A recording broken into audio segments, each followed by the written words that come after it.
Judgment is upon you.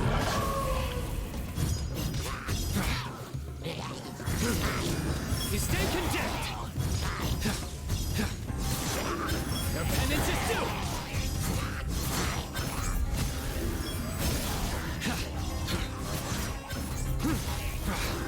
Guilty.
Good roll. All right, maybe I'll take one more day off, and...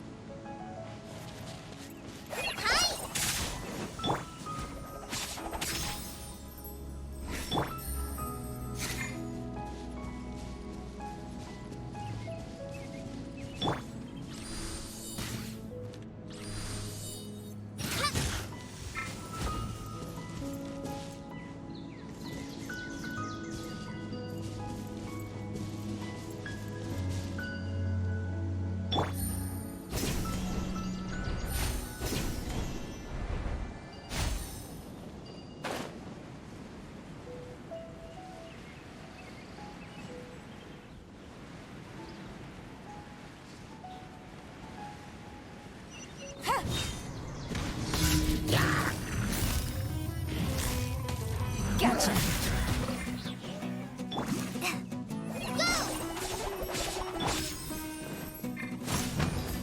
Grant us your blessing. Pin them down. Try this on for size. Quietly now. Well played. Surrender! Here comes the catch. Take it easy. Busted.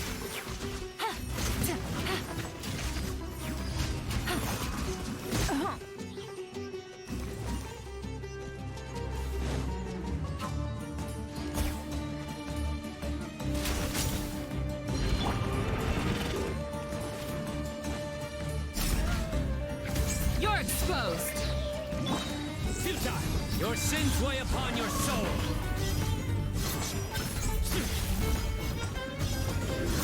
You stand condemned! Your penance is due!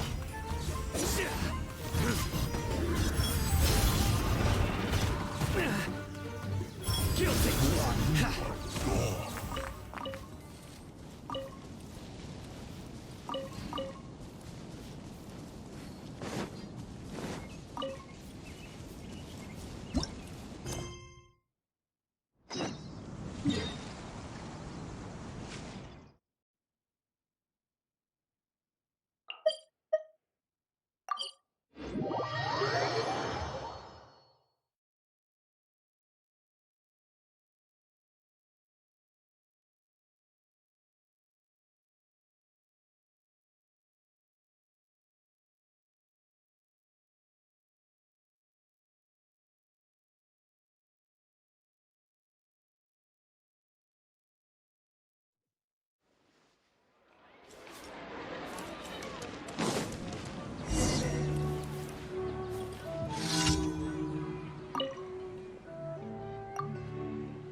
Let's finish this.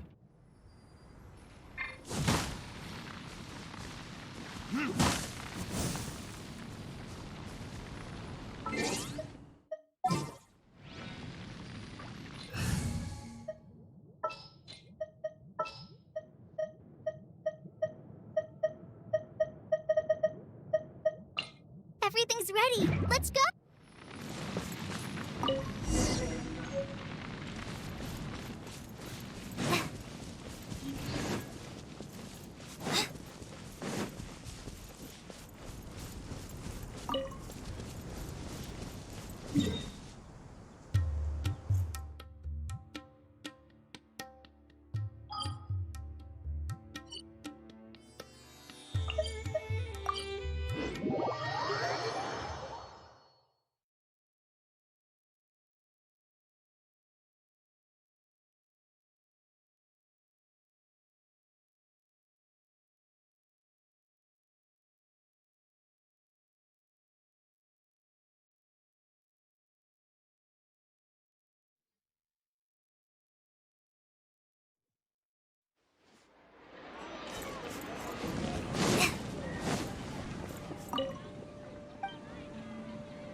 Come on. It's an easy job, isn't it?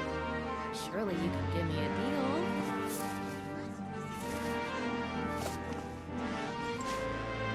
Don't you think my craftsmanship deserves a higher price?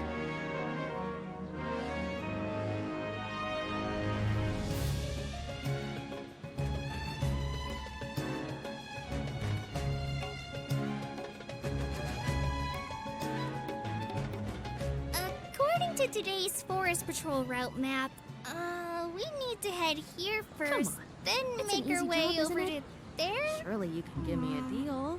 There's a lot of writing. Don't you think my craftsmanship deserves a higher price?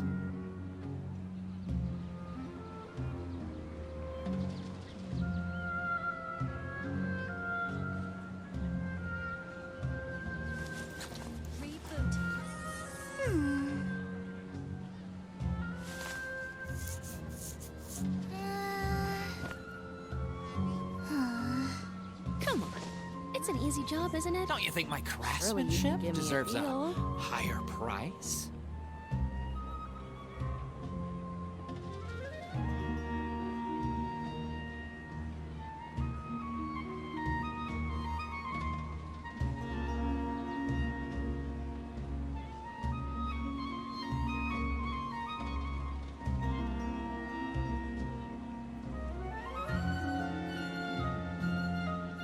Come on. Don't you think my It's an easy job, craftsmanship isn't it? deserves a Surely you higher can give me a price? deal. 第一の爆弾スイッチオン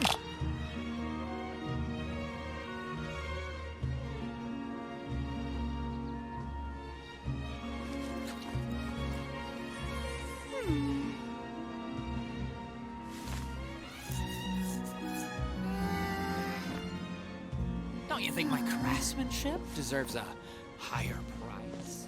Come on. It's an easy job, isn't it? Surely.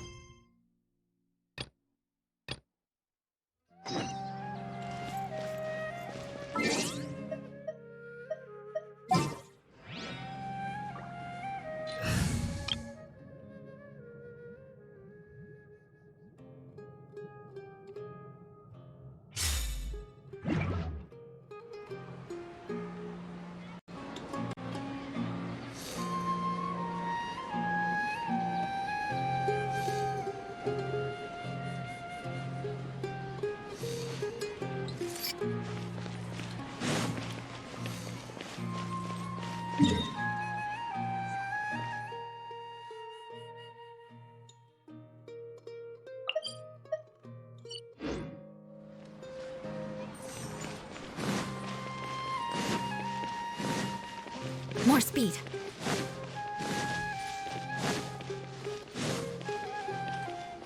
Add Astra. Thank you for complete. Add Astra.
Solidify!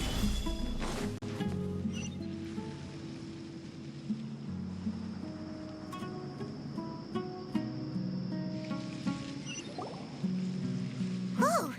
Candace, you're still fighting? You've been out here dealing with these creatures the entire time? Yes.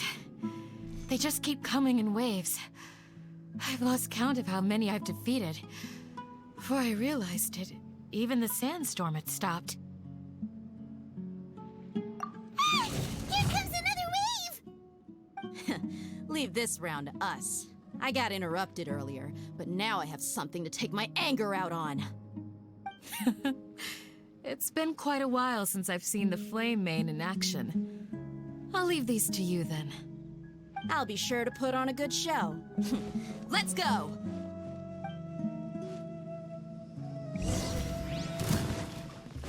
Order guide you.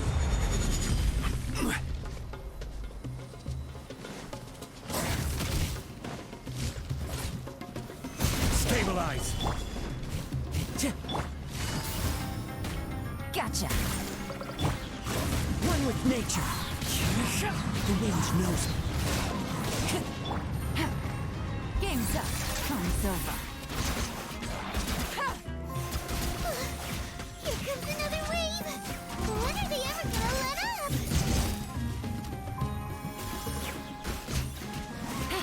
Take it easy. One with nature.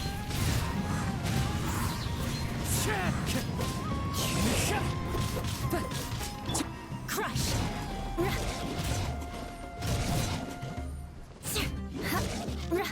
Beg for mercy.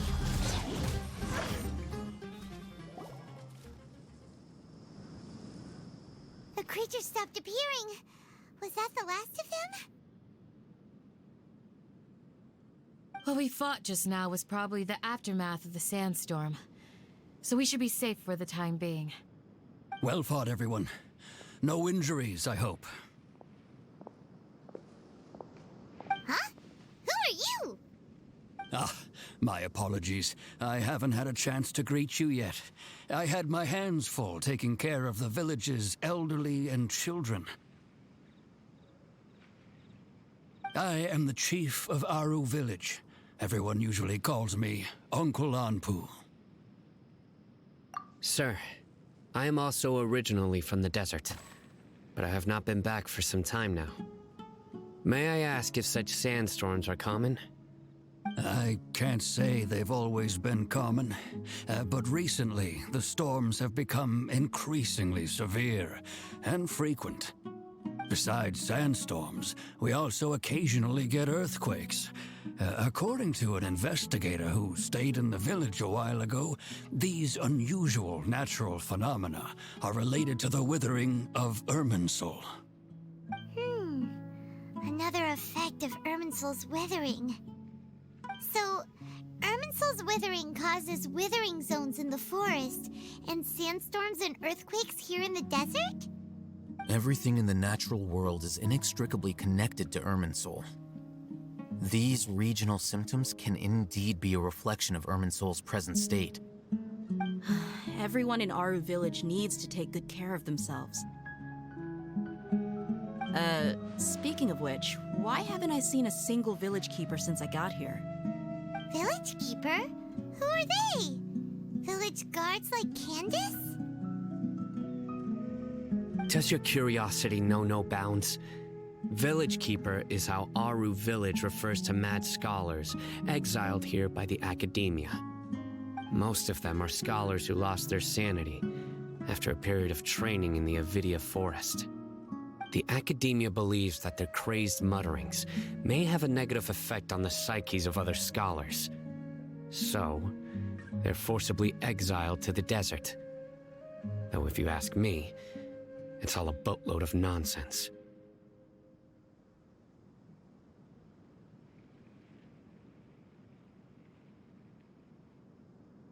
Alas, that's exactly what we've been trying to investigate. One by one, the village keepers have been mysteriously disappearing without a trace.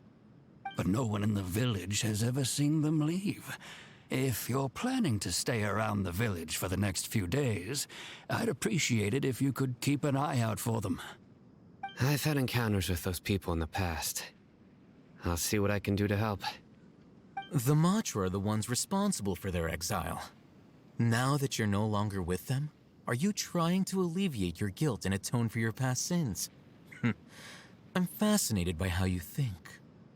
Mock me if you will, but if you are guilty, I will eliminate you, regardless of my position or identity.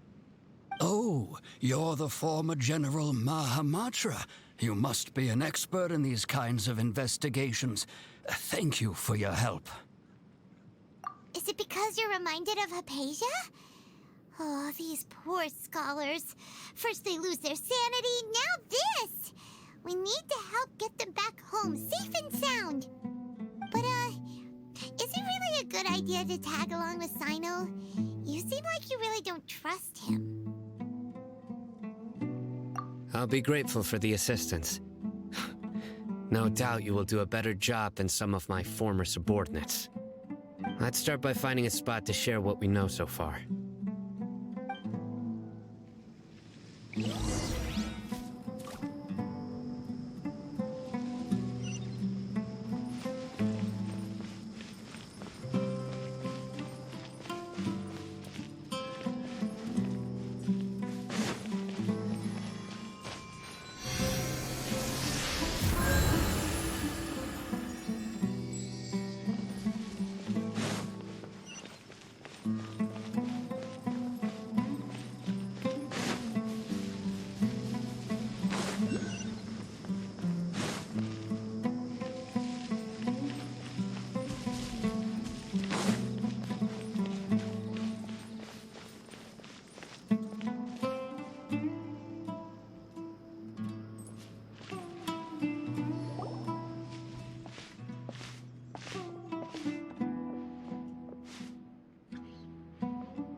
yes. Yes.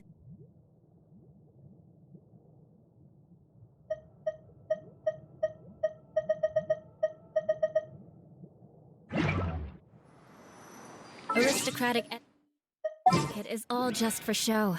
Just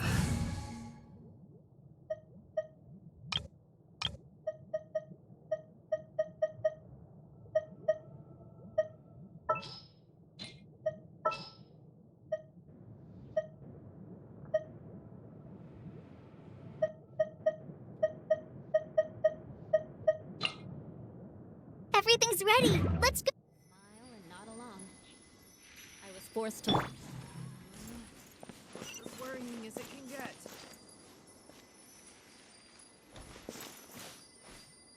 What's taking me? What's the big deal? Yes. Yes.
Grandma, is the Scarlet King really bunch of nonsense?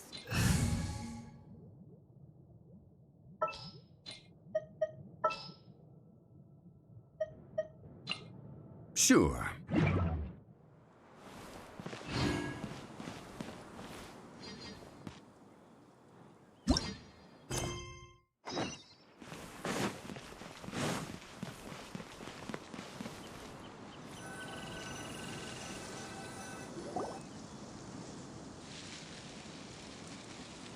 Although I've sent myself into exile, I'm still doing essentially the same things as before. Do you still have any questions for me before we start our investigation?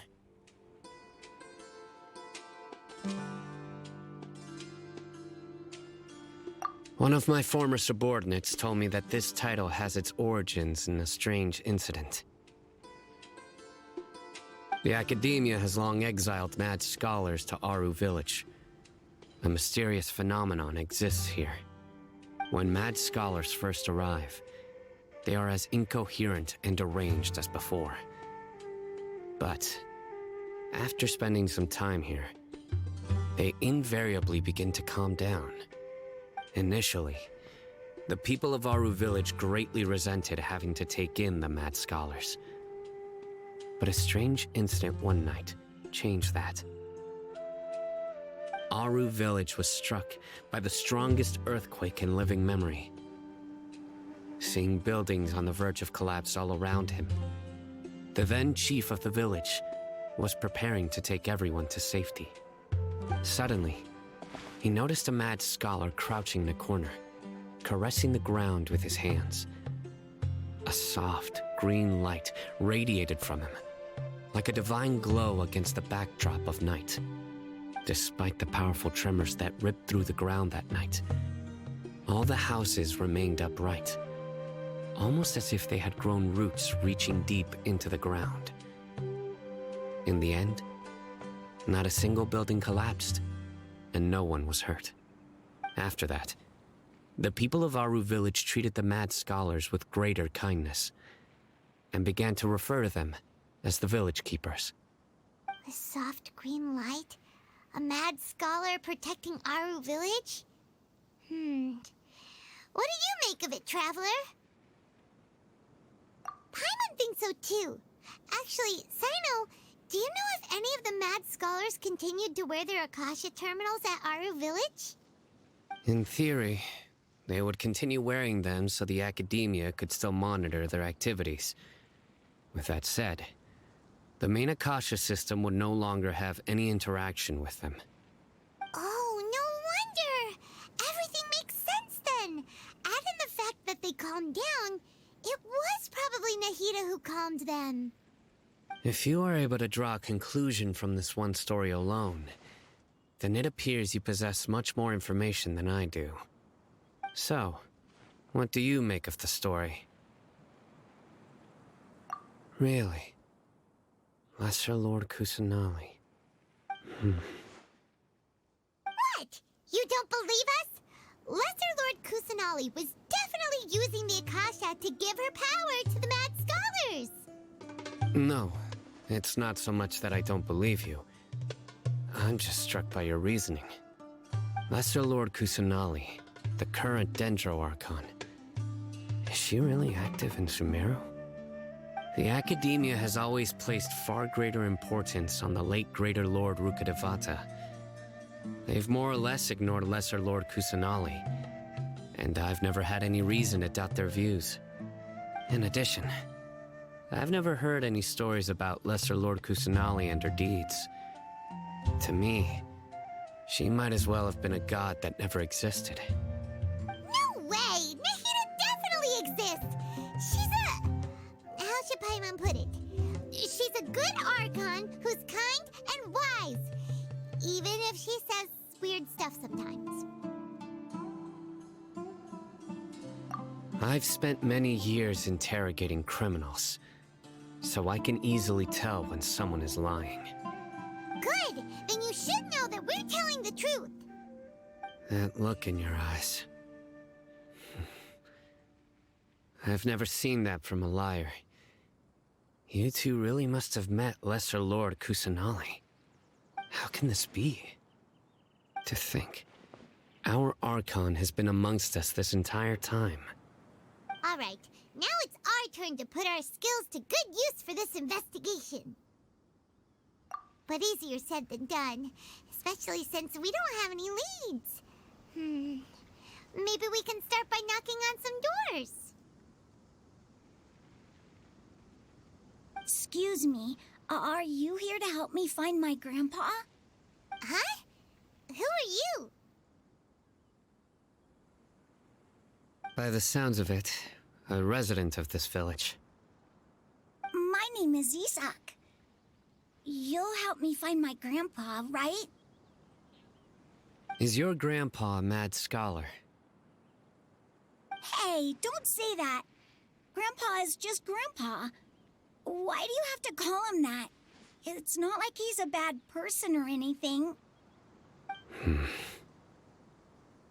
The person you're referring to is not a local, yet you are. Why do you call him Grandpa? Grandpa is just Grandpa. He's my family.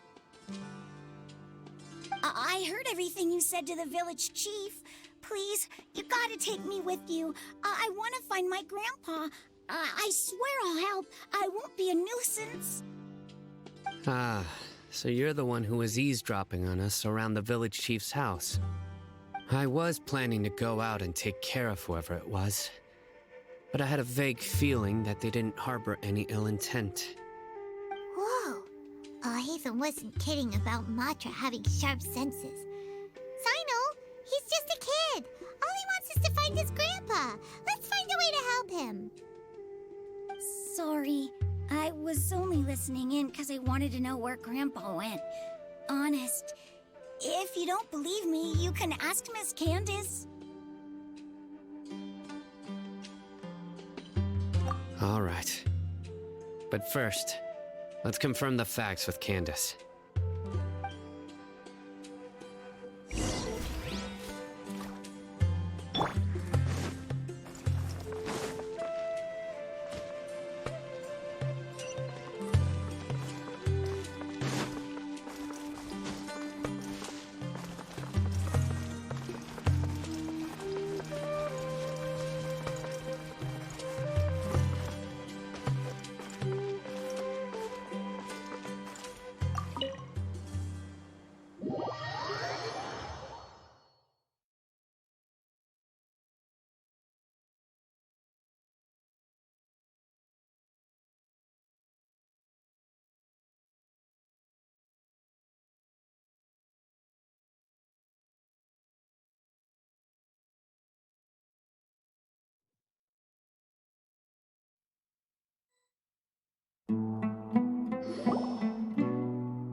Sino is super vigilant.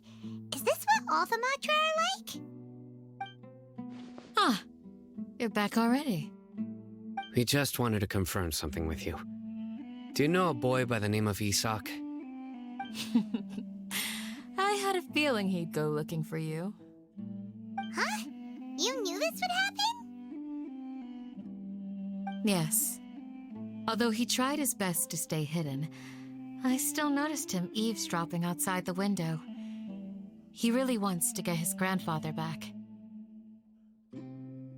Isak's parents were both Aramite mercenaries who rarely returned to the village after finding employment in the city.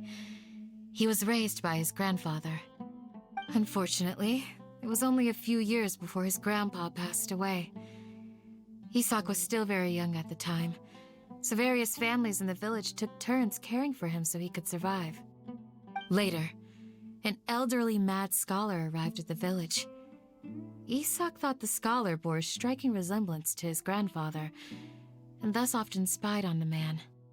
However, the scholar was unkempt in appearance and incoherent in speech. Although Isak referred to the man as his grandpa, he was afraid and didn't dare to approach him. One summer night, the oft mumbling and bumbling grandpa suddenly calmed down and seemed to become more lucid. He even noticed Isak hiding in the distance. So Grandpa walked up to Isak and patted him on the head. He even took Isak to the entrance of the village, where he patiently taught the boy the names of the stars and accompanied Isak until he fell asleep.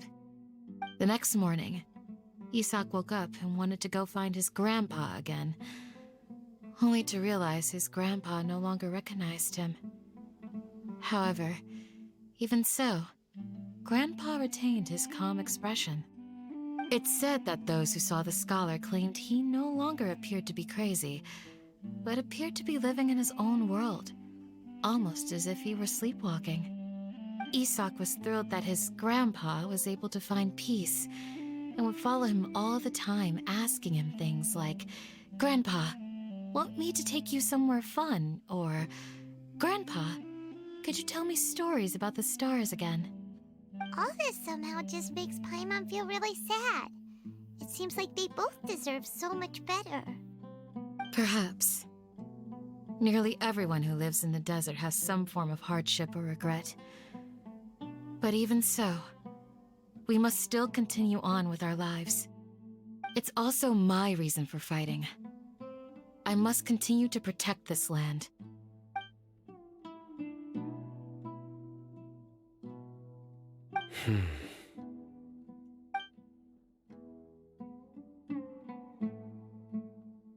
Maybe the people have always had a considerate god watching over them.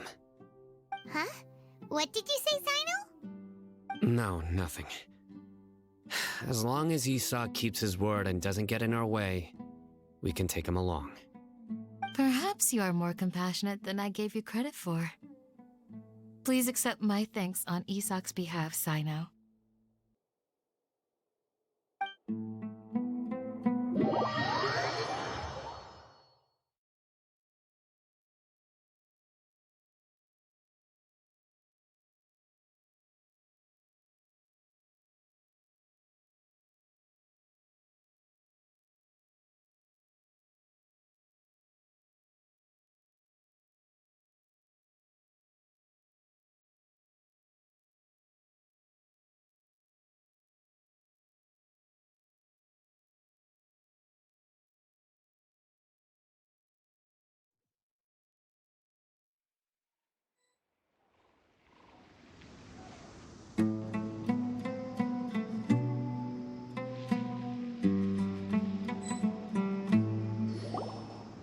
Hey, Isak!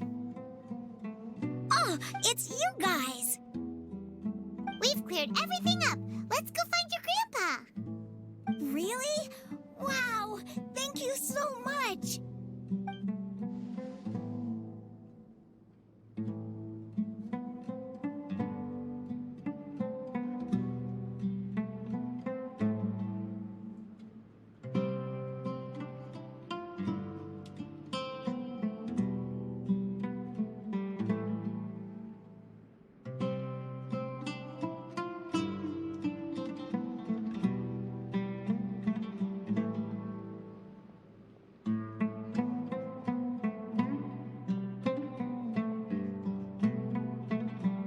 第一の爆弾スイッチオン。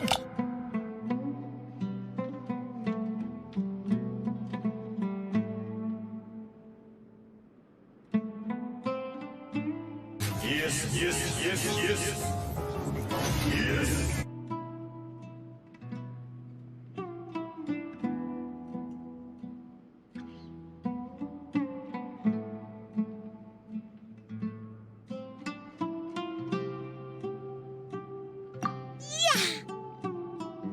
All right. Let's ask the local residents some questions first.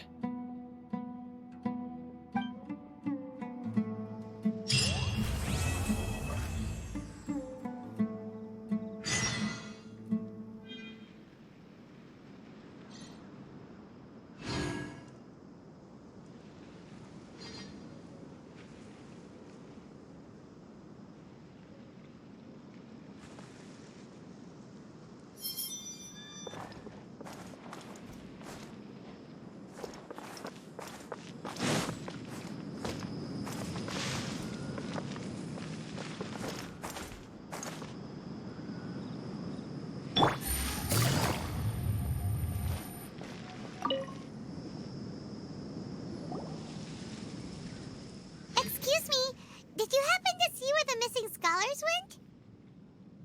You mean the village keepers? Oh, let me think. When I was eating dinner the other day, I saw one of them by the side of the road, muttering away and eating mushrooms and tree roots.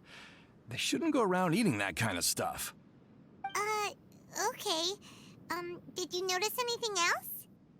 Anything else?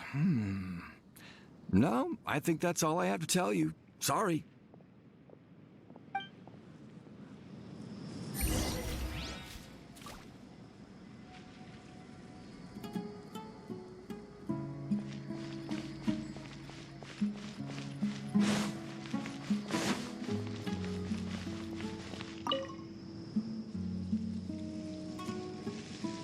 The scholars that have gone missing. Have you seen them? Those eyes. Those fierce eyes. You look like a real fighter. Don't change the subject. Right. You were asking about the mad scholars. I think it's been a few days since I last saw them. I usually go to bed pretty early, so I'm not too familiar with what goes on at night. But honestly, I feel quite sympathetic towards them. Even though they act a little strange, they've helped me in the past. If it weren't for them, my house would have collapsed long ago. Do you also think Grandpa and the others are good people? Grandpa? Oh, hello there. It's little Isak. You mean that nice man who looks like your grandpa's long-lost twin, right? He was actually the one who protected my house. I saw it with my own eyes. He happened to be staying near my house that day and was doing something with his hands on the ground. It still feels pretty surreal now that I think back on it. Did someone teach them how to do that? Well, whatever the case, I'll always be thankful to him and whoever taught him to look out for others.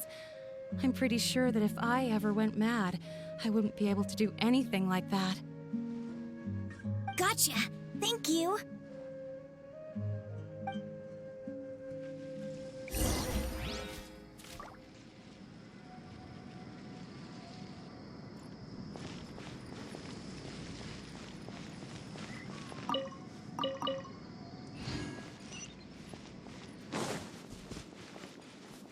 Stay safe. Don't get hurt.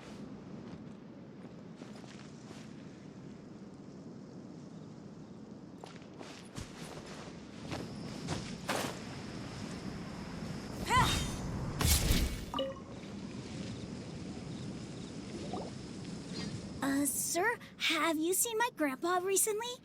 You know, the one who likes to sit and space out near the village entrance. Oh, well, if it isn't Isak. Oh, your grandpa, huh? It's been a while. The last time I saw him, he was spacing out by the road as usual. I went and asked him if he'd like any of the food I had prepared, despite my wife's protests. Like many people, she's really quite terrified of them. And speaking of my wife, she's still always complaining about how I don't make enough mora. That might explain why she's always mad at me. Oh, thank you. Thank you for taking care of him. It was nothing. You're looking for him, right? Did he go for a walk and get lost? Yeah. That's no good. Well, once you found him, come by my place again and I'll cook a little something for the both of you.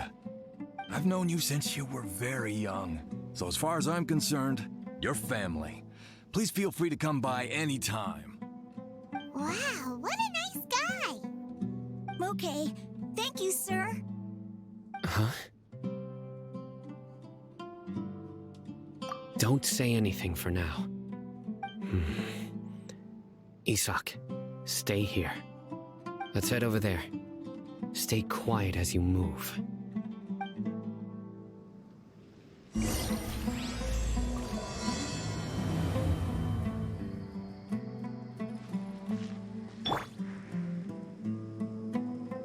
It's okay. Join the Arrowites and embrace a wonderful new life.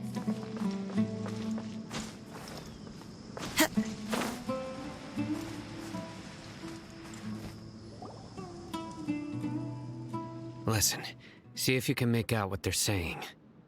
Have you heard? The mighty Scarlet King, the sovereign of our faith, will soon return to this world. Yes, of course I have. The Scarlet King is the one and only true ruler of this land. I've never believed in any other gods. Still, you say he's coming back, but it sure doesn't feel like life's about to change around here anytime soon.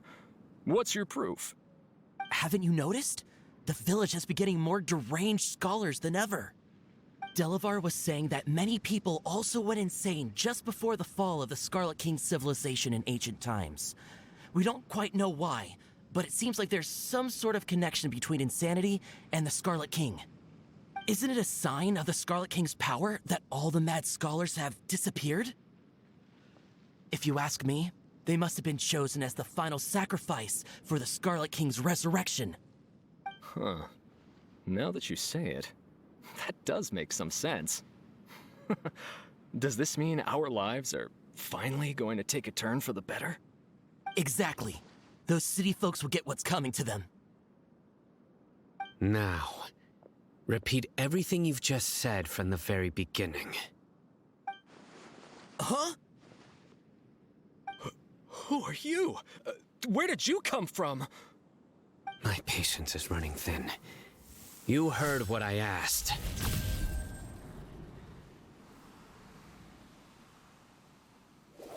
Yeah, bro, this guy's something else.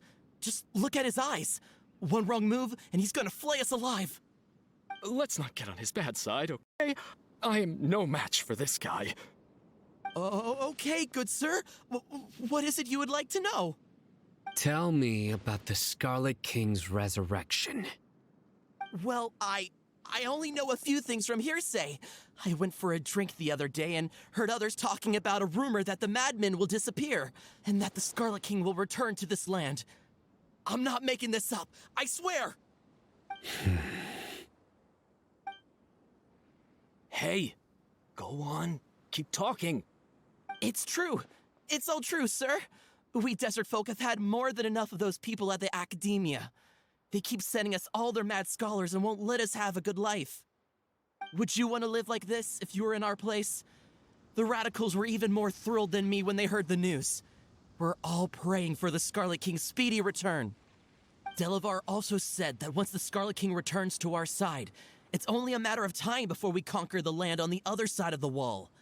They're all willing to serve under the Scarlet King and fight for a share of the glory. Is that so? Seems like he still wants to know more. Keep talking. Got it! At first, I told myself it was just the drink talking, but then all the mad scholars vanished without a trace, just as the rumors said. Please don't beat me up just for mentioning these rumors. If I'm guilty, then everyone else around here is also guilty. I'm just saying what the others said. The people here really like the Scarlet King, but dislike the Dendro Archon. Where is this radical person you talked about? I haven't run into him over the past few days, so he probably hasn't been around the village. What about you, man? Have you seen him at all? No, not at all. We wouldn't dare lie to you. He's really not here right now. Sounds like you're not too close with the radicals. No, of course not. All we know are their names. I have many ways to stop you from talking, and many others to stop you from sending warning messages. So you'd best just stay home and hope I don't hear of you trying to contact anybody. Don't do anything until I've gotten to the bottom of this. Try something foolish, and even Candace won't be able to protect you. Yes, got it. We'll do just as you say. That scared Paimon half to death. Sino is pretty terrifying. He didn't try to reassure us at all. It's like he's used to hearing that. Oh, Paimon bets lots of people have told him that before. I heard that. Sorry. It's part of being a Matra. The rumor we heard just now seems like a strong lead, but we need to check a few more places.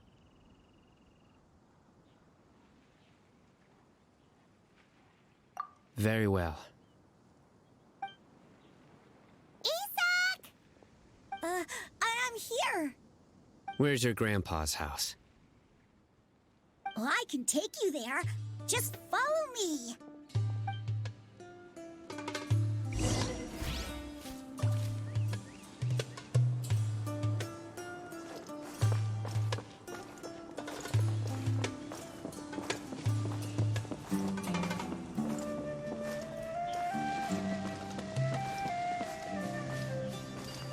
Grandpa? Oh, he likes to be alone. Sometimes he stares at the sky in a daze, and other times he just pokes at the ground with his fingers. Every now and then, he yells out at the top of his lungs, so a lot of people are really scared of him. But he's a good person, really. I know he is. I swear, he's just like my real grandpa.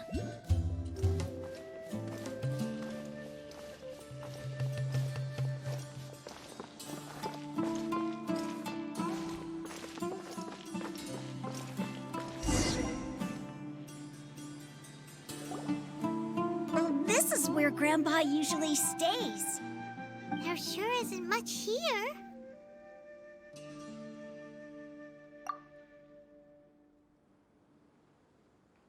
No. Incense? Please don't say it's the same one as before. But are you okay? Are you getting dizzy or need to lie down? There's a scent that you can sense, but I can't. A certain traveler here once passed out from that smell. Thankfully, Tainari saved the day. And then he gave us a long lecture to explain all about how it worked. So, you know Tainari. Huh? You know him too? Are you two friends? Yes. Now that I concentrate, I can also make out the scent of incense. Wait, surely Tainari didn't lecture you too? No. No need. Did you first encounter this scent at Tainari's house? In the forest. From a scholar.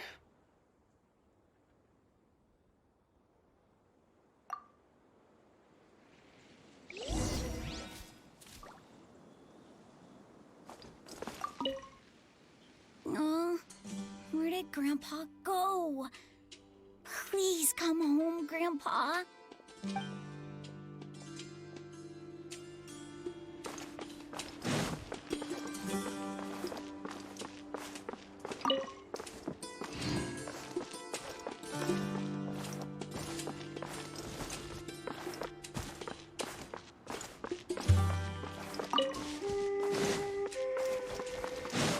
Time to go.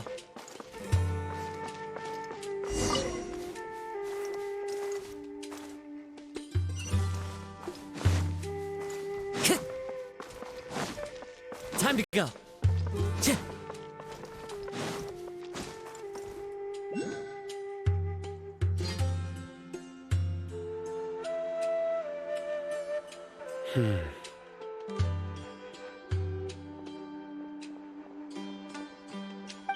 What are you looking for, Sino? Here it is. Take a look right here. Paimon doesn't see anything. Although the traces have been completely buried in the sand, there are footprints here. From the size and shape, they belong to an adult male. This pattern is a common one from this area. Local shoes. This was probably someone from the village. The scent is quite faint, but still extant. The footprints head in the direction of the door.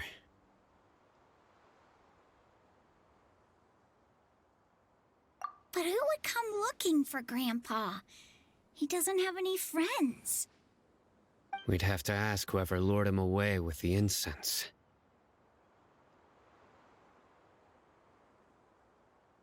Huh? So you can lure someone away with just a scent?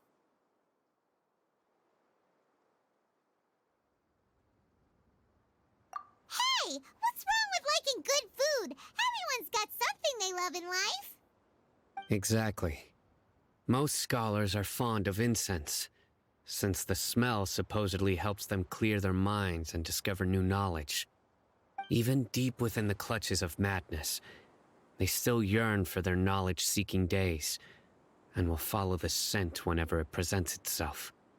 No, Grandpa. So, someone's taking advantage of their weakness? Huh. Still, why would anyone want to abduct all the scholars? Are the rumors really true? Could the disappearance of all the mad scholars have something to do with the radicals? It's highly likely. Please, you have to save my Grandpa. Grandpa's never done anything wrong. Please help him. Sounds like we'd better help get him back. Don't you worry, Isak. We won't let whoever took him get away with it. Let's head to Aru Village and inform Candace and the others about what we learned here. After that, we'll set off to find the scholars.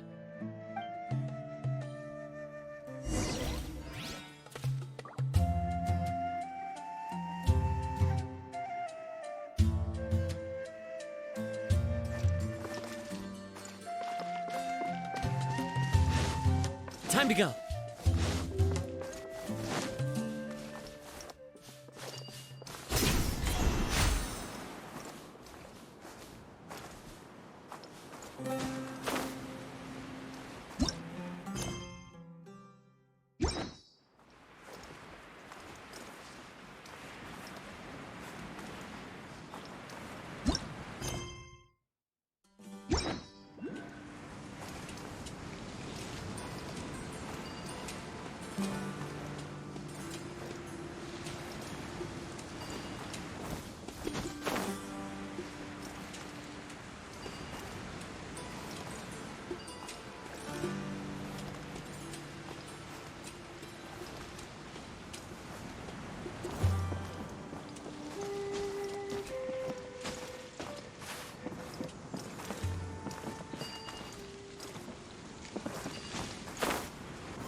Time to go.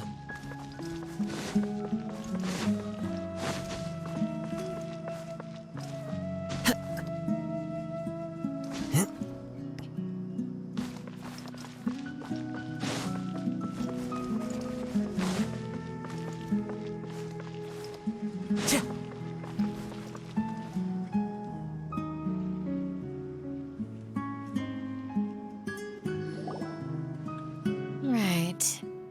The darker fabric definitely looks a lot better. That'd be my choice, too. We're back, Candace! We've got a lot to tell you. Huh. Welcome back. Sounds like everyone's friends already. Oh, Dia's here too! You bet. So, everything goes smoothly? Reasonably. Alhaitham didn't go with you? We haven't seen him at all. Huh. I saw him around the village entrance earlier and figured he was investigating with you. I guess he must have gone off on his own. Did you find out anything useful?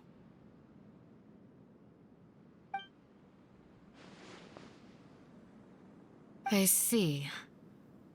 So someone used a kind of incense to lead the exiled scholars away from the village.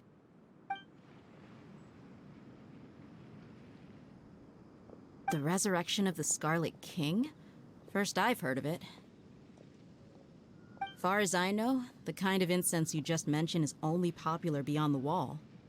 Scholars are fond of it, but as you can see, there aren't many scholars still studying around these parts. No seller would be able to make a profit here. Not to mention, making incense is a labor-intensive process. You won't see anybody in the desert with the patience to make or sell something that requires that kind of effort. It seems someone from beyond the wall must have been supporting this. Makes sense. So what should we do then? Do we go back to the academia and search for leads there? If it was any other day, that would be your next logical step. But today, you've got me on your team, so you get an extra tip. Didn't you say that the villager got his news from the tavern? Well, I also like to drink at the tavern, so I know a thing or two about these radicals he mentioned. If Paimon remembers correctly, the leader of the radicals is some guy called Delavar. Ah, yeah. Delavar, the scar-riddled bandit, Engur, the wide-eyed butcher, and Jabari, the duck-tailed bearded crook. The whole lot of them are known around these parts.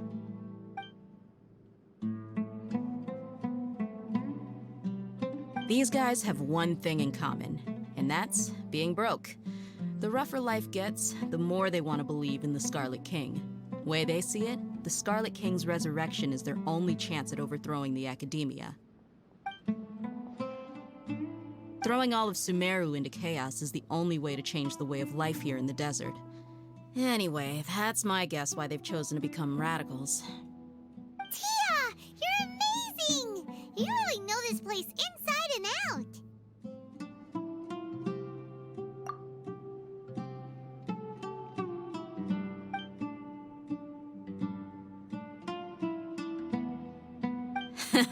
No merc can afford to slack off on gathering intelligence. Every mora I've spent in the tavern has been a valuable investment. Let's head out. Now hold on, you're staying right here, Sino. Why? Aru Village is not a big place. Outsiders stand out here like a sore thumb. I'd bet word about you has already gotten out. The desert is unforgiving, so the way of life here is also a lot tougher than on the outside of the wall. You survive on making connections out here. Compared to you, mercs like me are just third-rate amateurs. I've got no actual fighting skills to speak of, but that also makes it a whole lot easier for me to gain the locals' trust.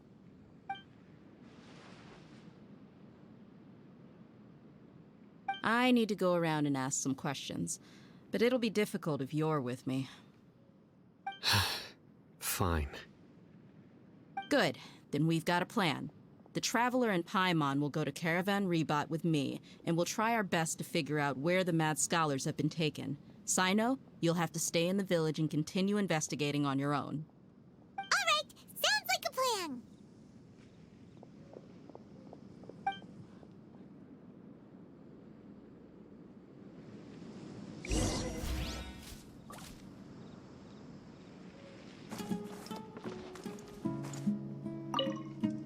Sino, please don't take offense.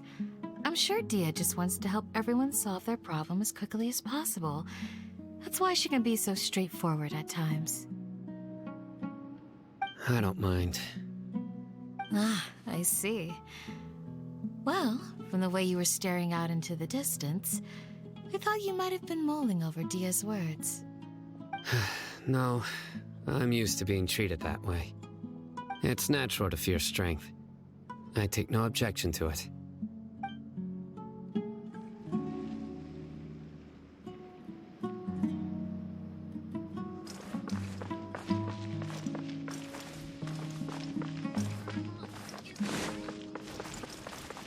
Join the Aramites.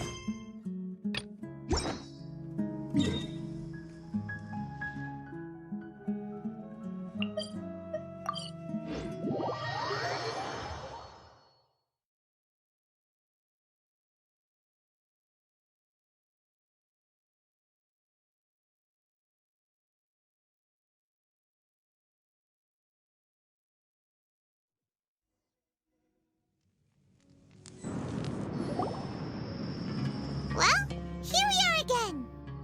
Sounds like you're starting to get familiar with the area. Paimon's amazed every time we see the wall of Samiel. How can a wall this tall even exist? It's almost unreal.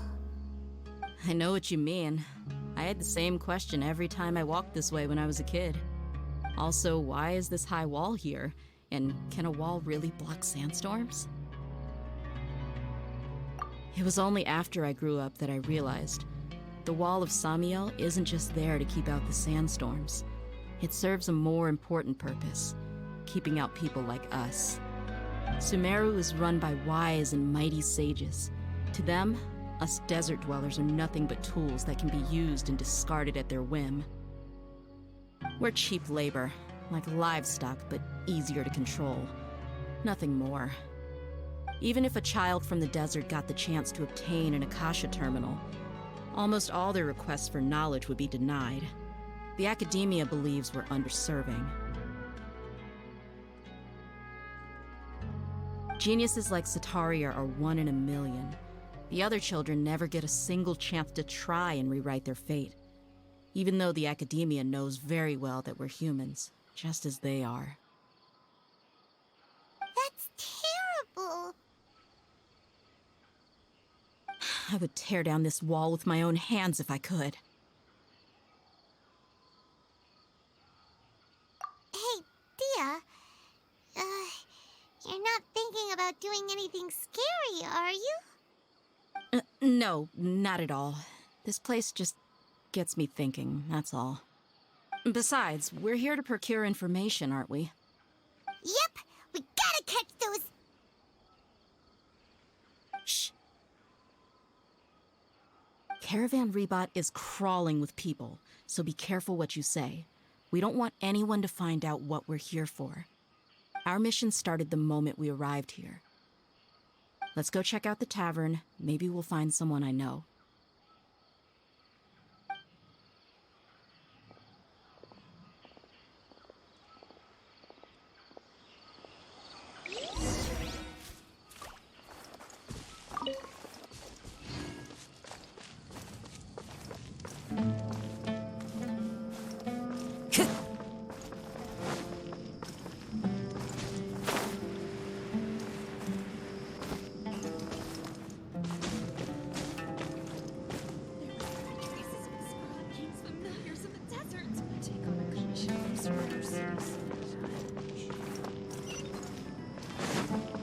Time to go.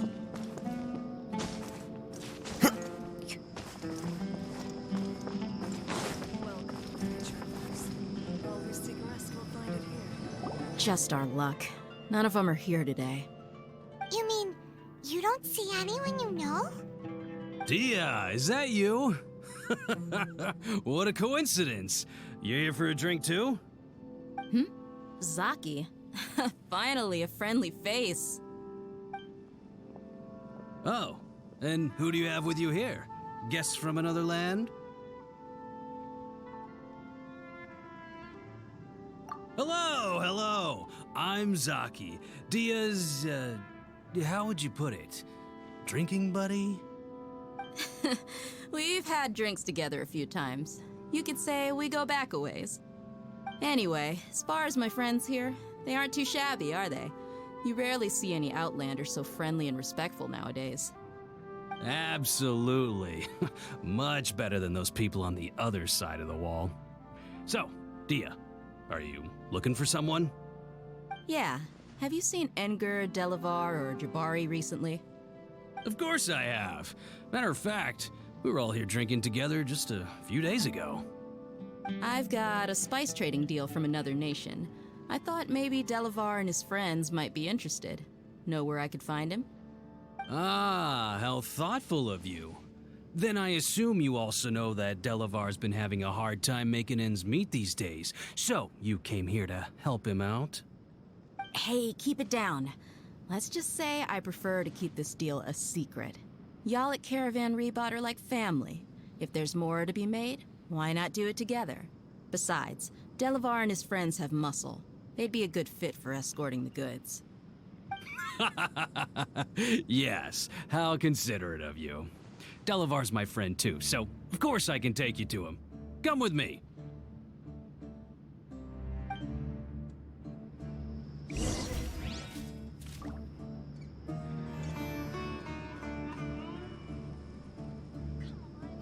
What? So he's not at the hotel today?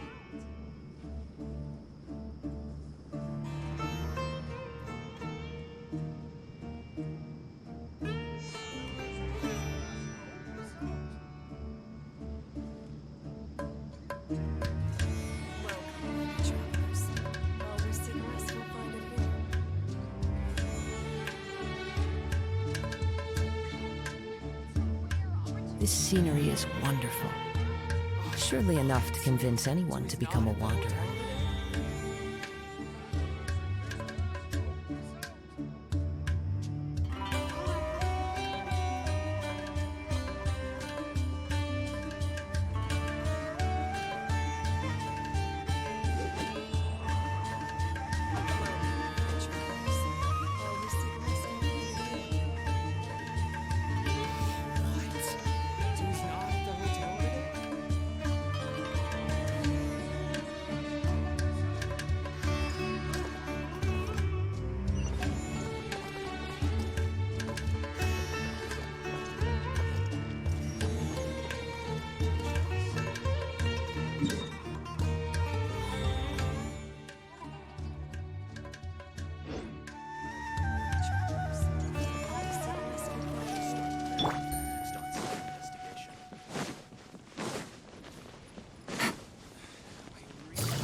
Take it easy.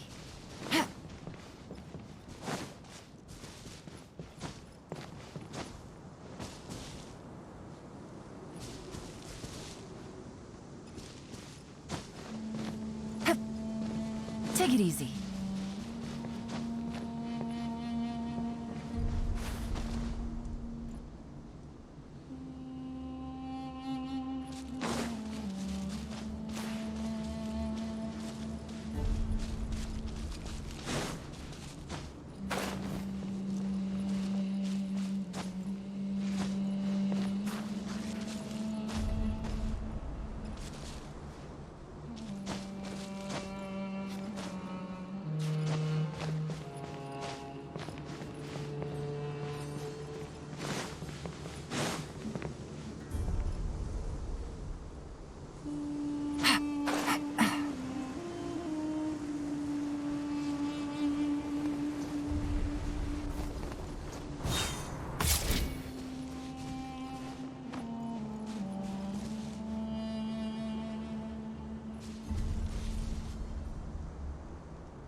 Are we there yet?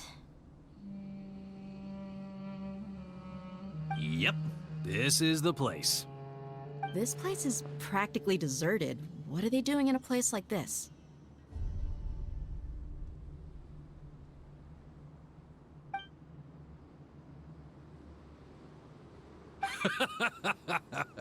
Why don't you take a guess? Go on, a wild stab in the dark. You're like lambs to the slaughter. Oh no! It's an ambush! What's this all about, Zaki? Come on, Dia. You really think we didn't hear about what you said back in Aru village? The boys have kept a close eye on you from the moment you set foot there.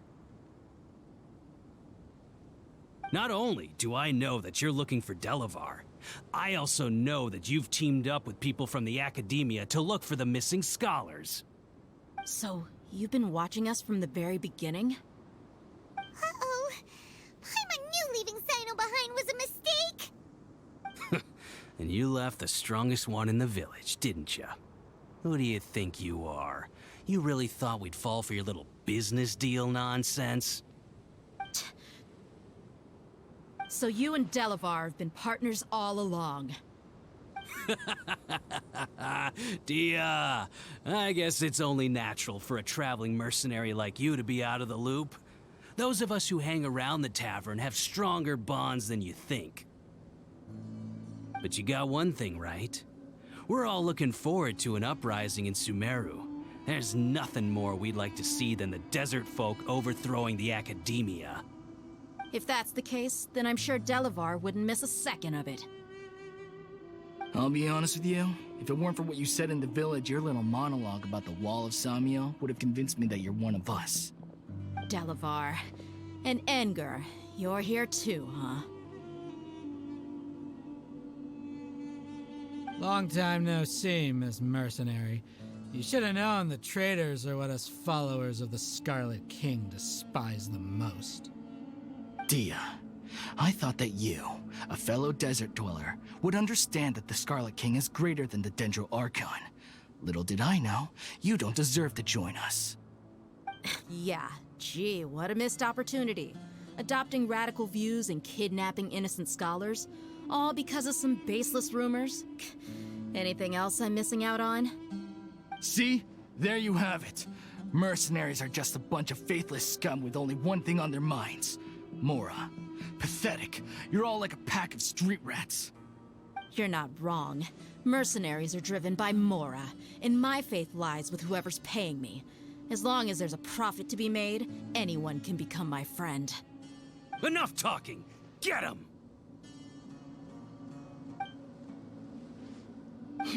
Just as I expected. Let's teach him a lesson, traveler.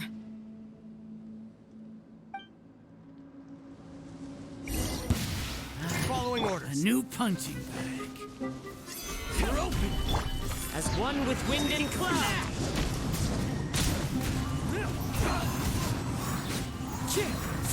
I will have order.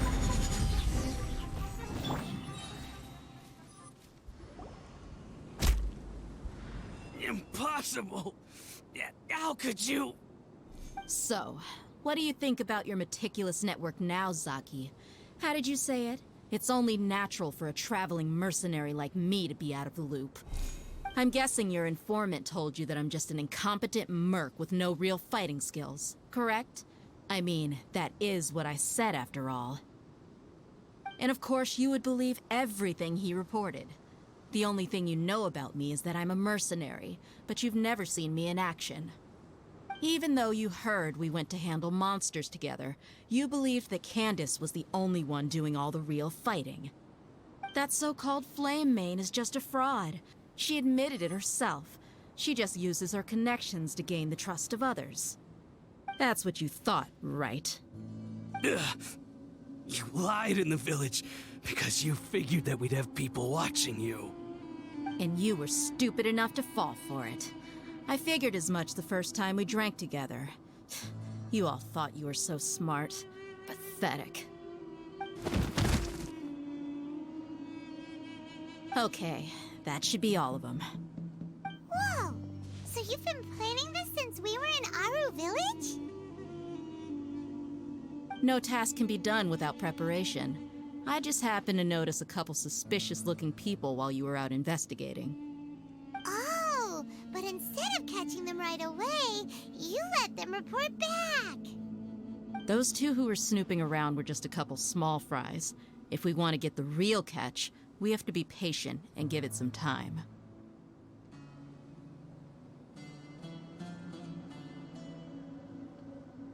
Oh, you mean the funny name she mentioned back in Uncle Ampu's house?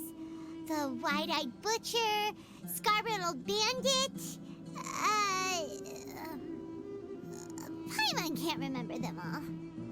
That's just a bunch of drunk talk. Edgar and Delavar like to talk themselves up when they're drinking. Edgar, the wide-eyed butcher, and Delavar, the scar-riddled bandit, are the nicknames they came up with for themselves. Alcohol has a way of making people share what they really think. So Edgar and Delavar are always rambling in the tavern about how the Scarlet King is a superior deity. What about Zaki? He's just a numbskull who fell right into our trap. Zaki was probably the best hidden of them all. My initial plan was to find Delavar first, and then try to track him down.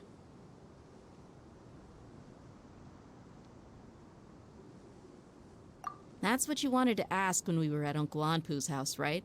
Jabari's one of the villagers you talked to. You know, the one who wanted to treat Isak and his grandpa to some food. Wait, so he's a radical too? No, he isn't. I just needed to tack on a random villager name to make the eavesdropper think that I was making some wild guesses based on my impressions. Wow! What a genius idea! Well, that's an expert mercenary for you. Ah, you're too kind. It was straight from the usual playbook, if I'm honest. So, that thing you were saying before, is it really true? About what? About how mercenaries only care about Mora, and that anyone's a friend as long as there's a profit. Does that bother you?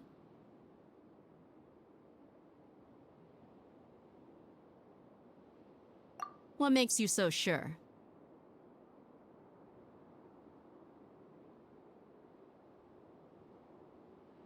Dia, do you dislike the Dendro Archon like the other desert folk? You two are pretty sharp. No, I don't have anything against the Dendro Archon. I've heard a lot of nice things about the Lesser Lord from Dunyarzad. I can understand her devotion and gratitude. Dunyarzad's just an ordinary person.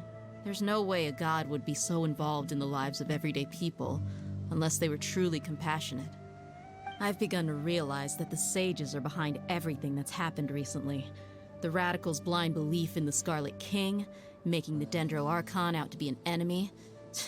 It's all the Academia's trickery. But I see through it all. And unlike them, I can never be hostile towards anyone who's never done anything wrong. Dia. Anyway, looks like we're done with business here. Traveler, lend me a hand. Let's tie him up and bring him to the village.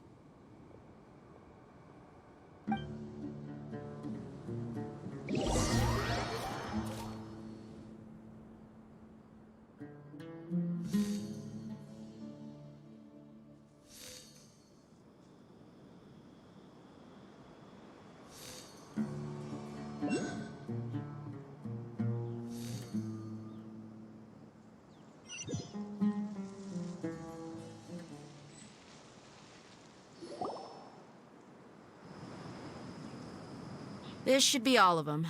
I'll let you take it from here. All right. I'll be in touch. Until then, please stand by. Candace, do you need any help?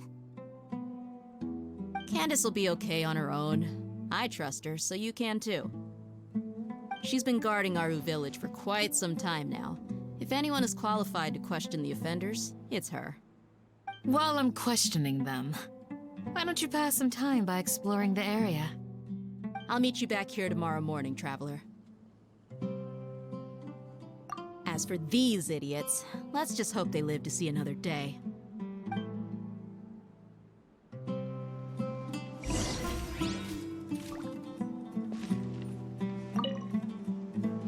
Candace is an expert at dealing with people like this.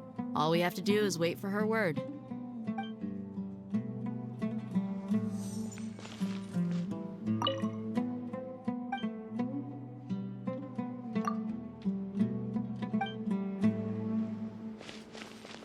You heard the question. Now answer me.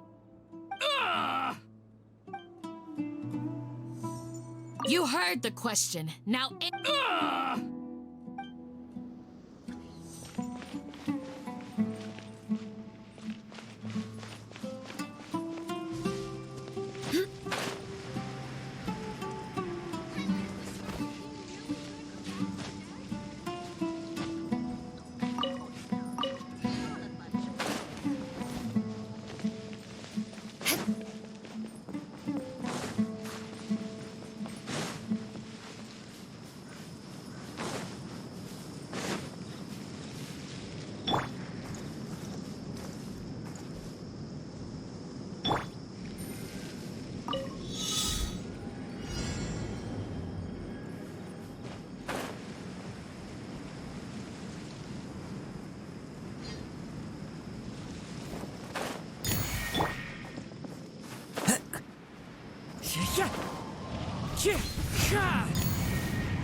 The wind knows me.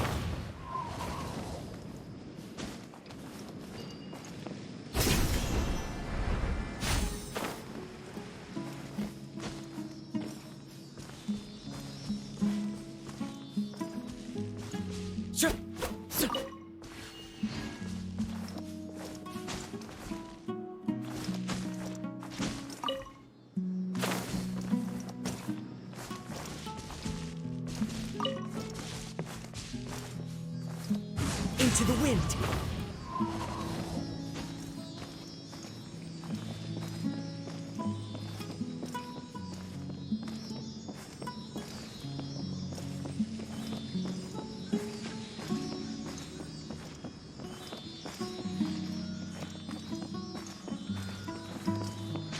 Follow the wind. One with nature.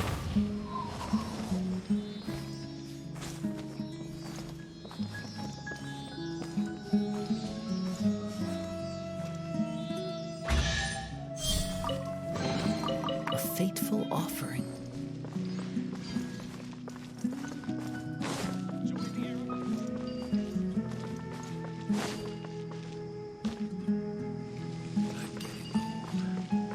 It's time to make plans.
Time to go.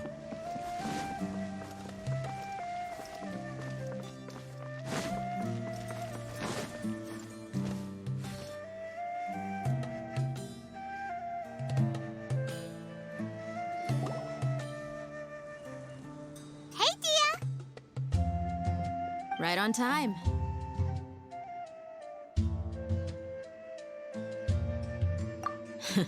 We'll know any moment now. Paimon's been wondering. You seem to know Candace pretty well.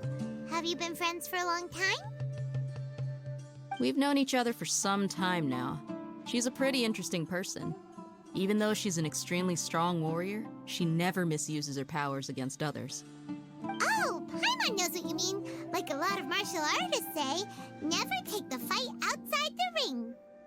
Yep, I guess you can put it that way. It takes strong convictions to be as dedicated as she is, and shoulder that kind of responsibility. Us mercs, on the other hand, we pretty much live from one day to the next. Well, Paimon thinks you're great too. Really? Thanks for that.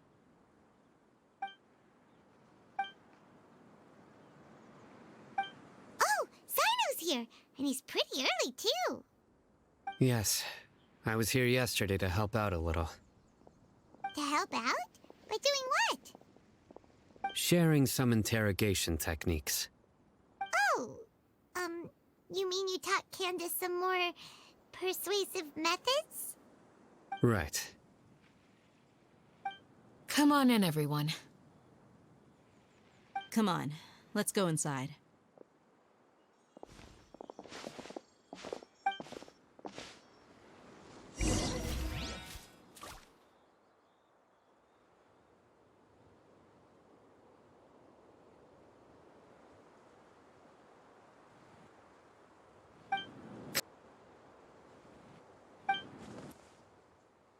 Come on in, everyone.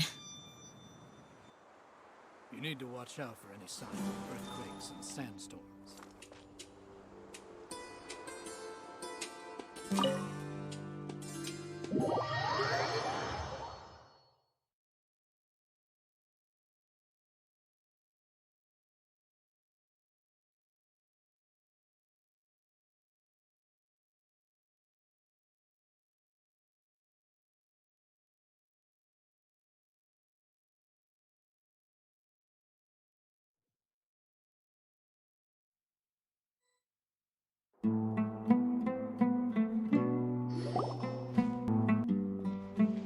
Candace, where? Whoa, you look furious. Do I? Huh. What gave it away? Oh, there's no mask that can hide true bloodlust. Cover up your eyes, and it'll still show itself at the corners of your mouth. Perhaps I need to work on my composure. Still, it's perfectly understandable why I'm angry. I'm sure everyone present would agree. Yes, ma'am. Please, don't beat us anymore. We're gonna die. Well, looks like Sino taught her well.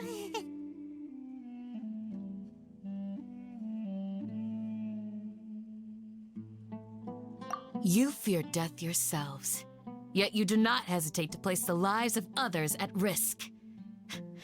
The absurdity is mind-boggling.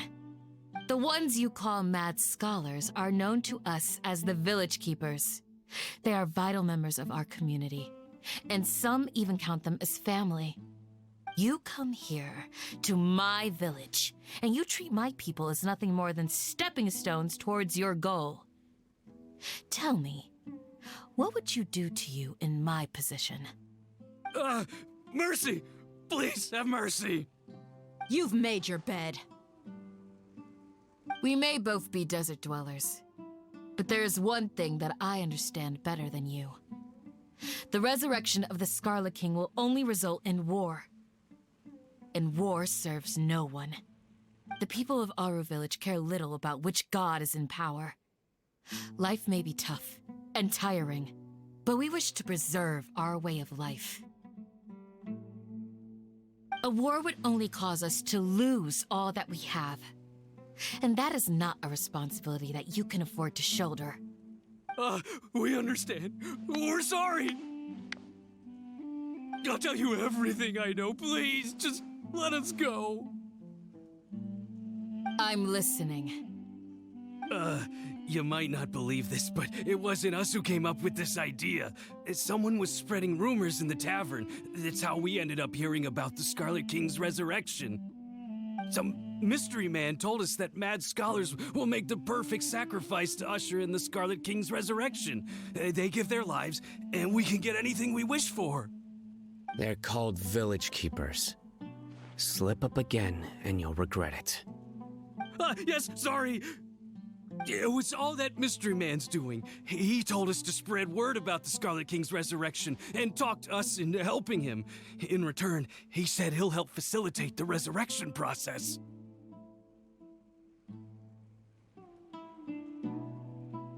I'm not sure. That's one. Huh? One what?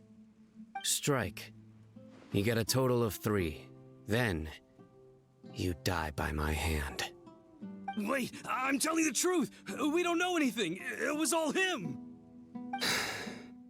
2. He got us to lure them out of their houses in the night with some kind of incense. We take them to a junction outside the village. Then the mystery guy takes them from there. You gotta believe me, please. I'm telling the truth, I swear. Just ask them if you don't believe me. That was indeed the truth. Traveler, go on.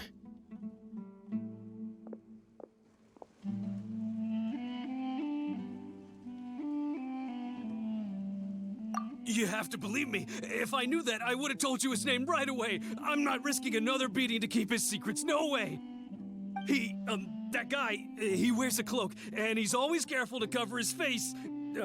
He calls himself the Scarlet King's envoy. I believe I may know what's going on. Uncle Anpu? What do you mean?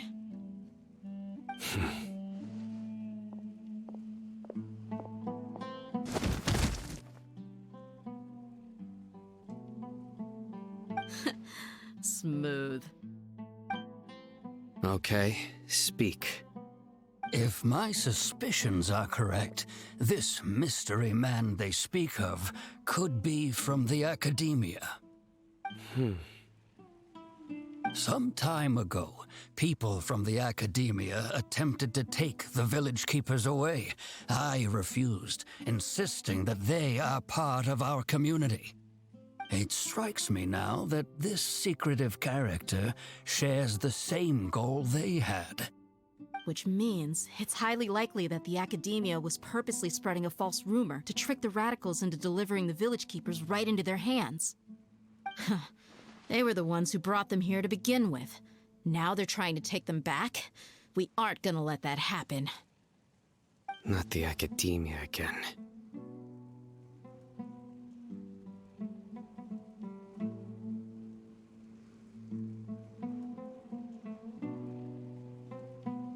Just as I thought. But what could they want with the village keepers? People are nothing but tools in the eyes of the Academia. A change in their plans likely means they found another way to exploit the scholars. Regardless, our top priority now is locating the village keepers. You're right. Isak is still waiting for news on his grandpa. Time to go. Let's leave the village and try to track them down. Yes. Pack up and get ready to leave. You got it. Candace, I'll let you deal with the radicals. Leave everything outside the village to us. All right. Let's meet back here once everyone's ready.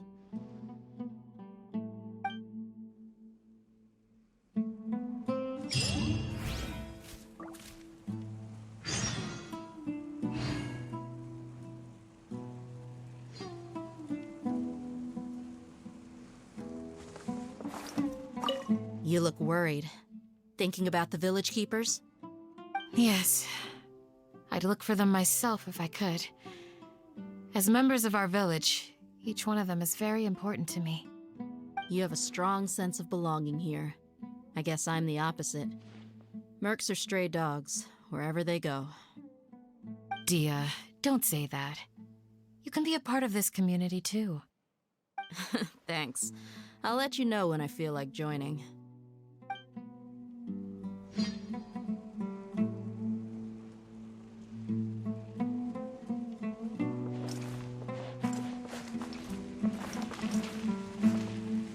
Into the wind! I just hope everyone's all right.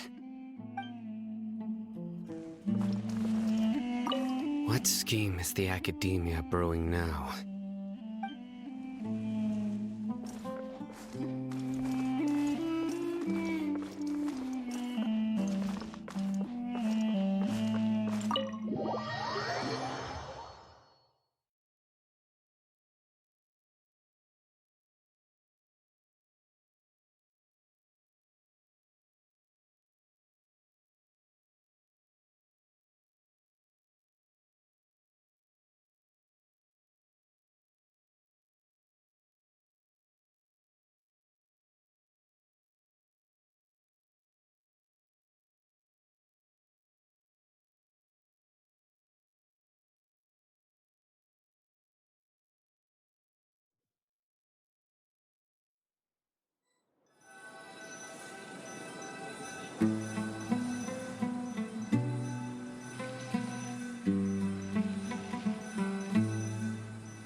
Let's get some food in us and then we'll... Whoa!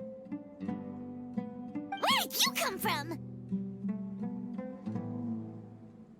Well, as you can see, I am merely sitting here and reviewing what we have deduced thus far. You were gone for ages! And now you're suddenly sitting here musing to yourself? Where have you been anyway?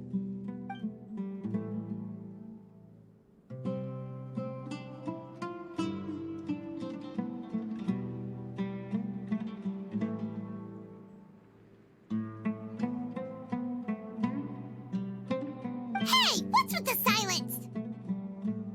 You never think things through before asking questions. I'm giving you some time to make up for that. Paimon's so mad! Paimon's gonna give you an ugly nickname!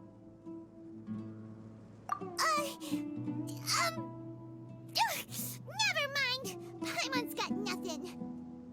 There's just nothing super obvious to pick with this guy. It makes it so hard. Well, you've heard nothing to suggest I left this whole time, so clearly I stayed in the village to investigate. Anyway, you plan to leave Aru Village and keep searching for the truth of this matter, yes? Yep. We're not gonna find out anything more by staying here, so we thought that we might as well take the search elsewhere.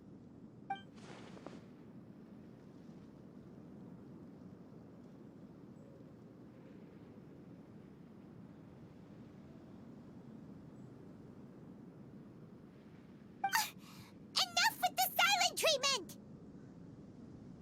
No. I'm just surprised that you decided to team up with him.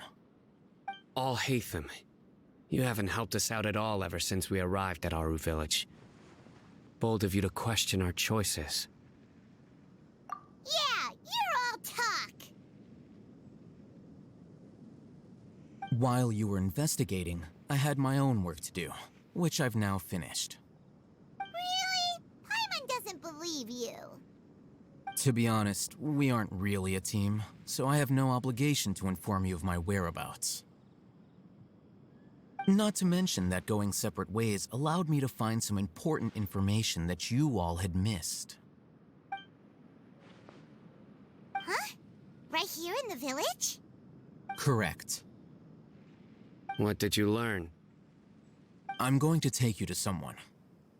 But before that, you need to understand where she's coming from. What does that mean? How do you think the residents of Aru Village feel about what we're doing? In other words, do you truly believe every single word the villagers tell us? You mean some of them lied to us? Hiding the truth does not necessarily equate to lying. Again, these people have their reasons. Remember what Gandis said? Most people in Aru village don't necessarily care which deity is in charge of Sumeru. That's because whether the Scarlet King or the Dendro Archon has power is of little significance to them. By contrast, the perils of their daily lives are ever-present concerns. They won't simply share everything they know with you without good reason. That's why you believed there was no further information to be found in this village.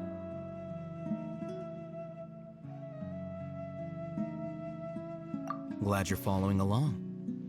Among those you have talked to, there's someone who was consciously keeping you out of the loop. In fact, she's been observing your every move since you arrived. The reason being, to someone who only wants to live their life in peace, any external factors introduce unpredictability into the equation. Those eyes. Those fierce eyes. You look like a real fighter. Don't change the subject.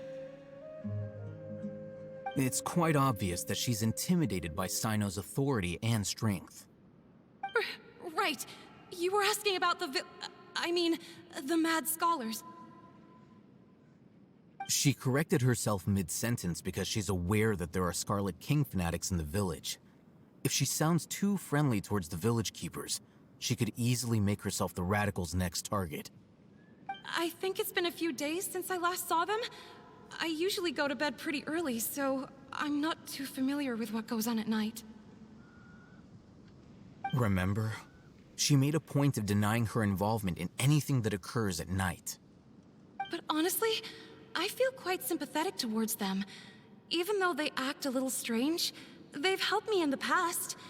If it weren't for them, my house would have collapsed long ago. After speaking to the village chief, it became clear that the village keepers had protected Aru village at night. In other words, the young miss was very much awake during that time.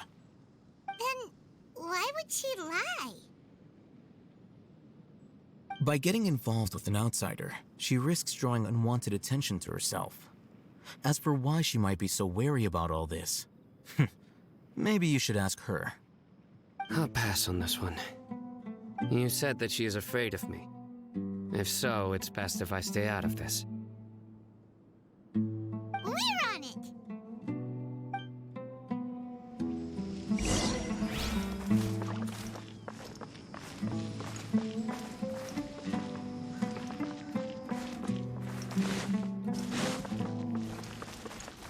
Thank you. And sorry.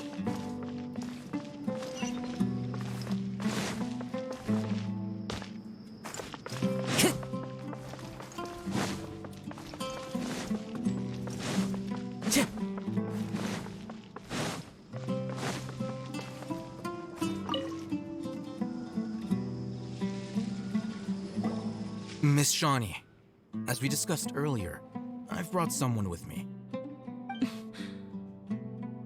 Mr. Alhaitham, I'm aware of where you stand, but how can I make sure that your friends think the same as you? Huh? What do you mean? We need to clarify our stance or something? Go ahead and talk to her. You'll get the answers you want. Go on. Earn her trust. Is it really that simple? May I call you Traveler? Hi, Traveler. I want to ask you something. Do you think the resurrection of the Scarlet King can truly change Sumeru for the better? Why's that? That's very similar to what Miss Candace says. I know you two are friends. That's why I'm willing to talk to you, even though I do have some reservations. Before, I wouldn't even have the courage to ask something like this. Traveler, do you believe our lives will get better?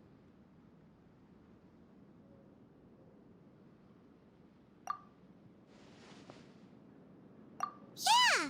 We came here from another nation, so it isn't wrong of you to be weary. And we aren't really residents of any one nation. But even so, We've met lots of people from different places, and we've always fought for what we believed in. We have friends in Sumeru, and we want to help them. That's why we decided to stay here for a while.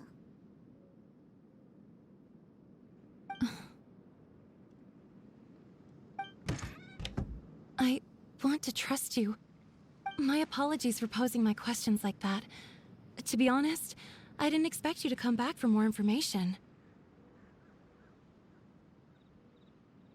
Alhaitham told us you have your reasons. It's okay. We understand. The fact is that only one side of my family is desert folk. I don't really fit in anywhere in Sumeru. Some believe in the Dendro Archon, while others believe in the Scarlet King. I don't belong to either side, and neither side would want me. Speaking of which, the Radicals mentioned that they despise traitors. Do they just think that anyone who's different from them is a traitor? Yeah. Some people can be so narrow-minded when it comes to bloodline and beliefs. It makes no difference what I say or how I behave. I'll always be suspected of having ulterior motives. Slowly, I just stopped talking to people. I pretended not to hear or see anything. All I want is to live my life in peace. And then it happened. The village keepers who had helped me disappeared with no explanation, and I didn't dare breathe a word about it to anyone. Until now. You can tell them. I'm sure she'll keep your secret. All right. I'll tell you what I told Alhaitham. I actually have a sharper sense of hearing than most. Sometimes, I hear strange crying sounds in the night. There are ghosts?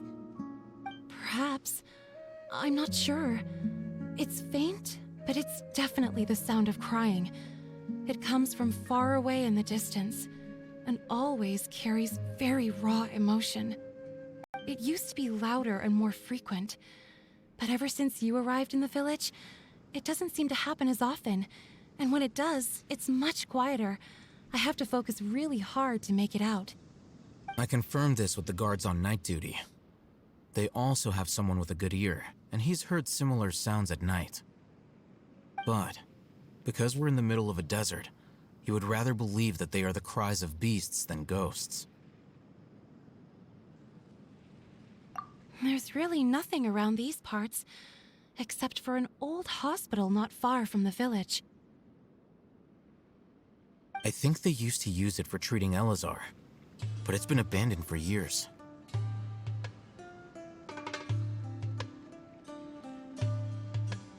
Yeah, let's go!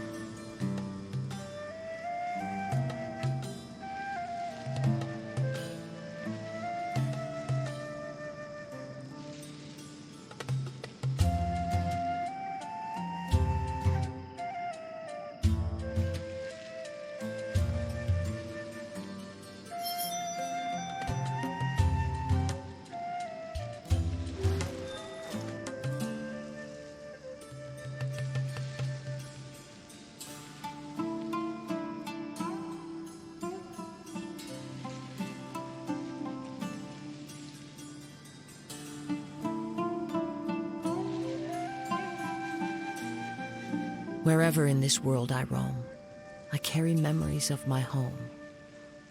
This blade, it is the last link I have to the land of my birth.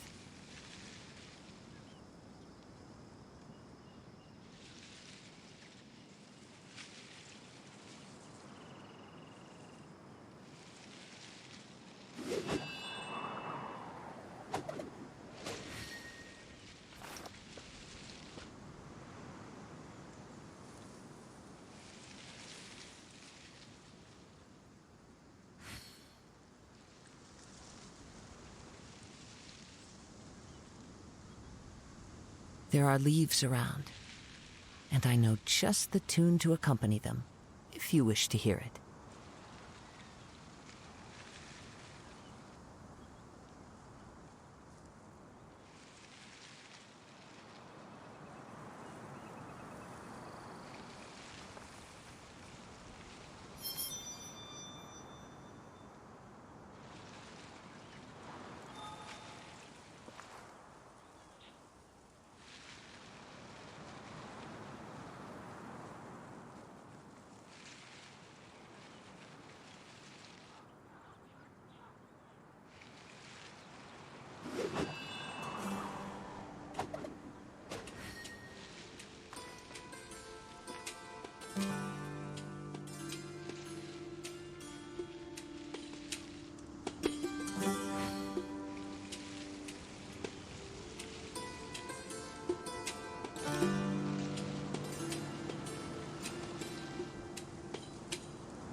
This scenery is wonderful. Surely enough to convince anyone to become a wanderer.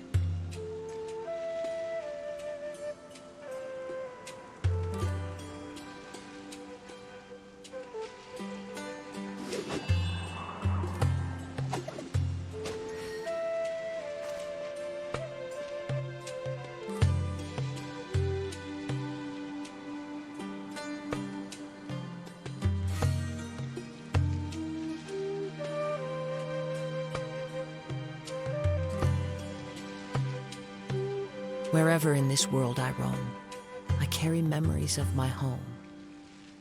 This blade, it is the last link I have to the land of my birth.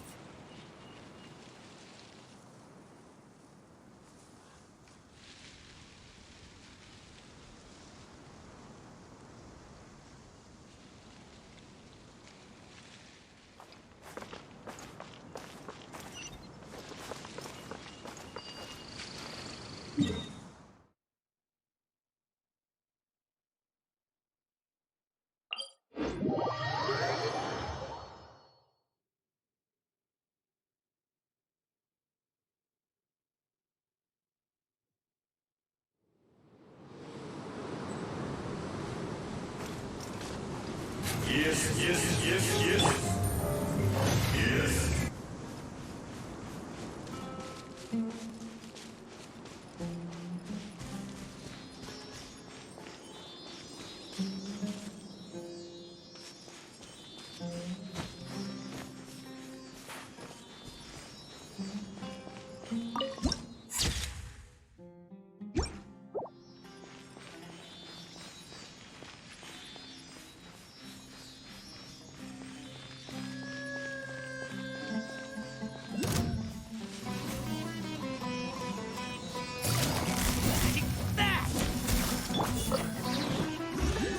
The wind knows me. One with nature. Crush! I'll take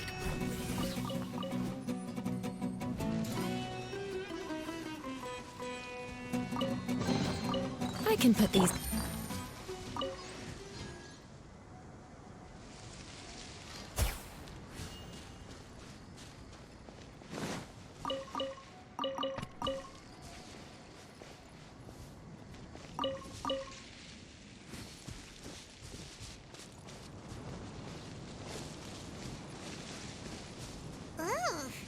Is this the place? It's in terrible shape, and there's sand everywhere. Empty and forgotten. An ideal place to hide people.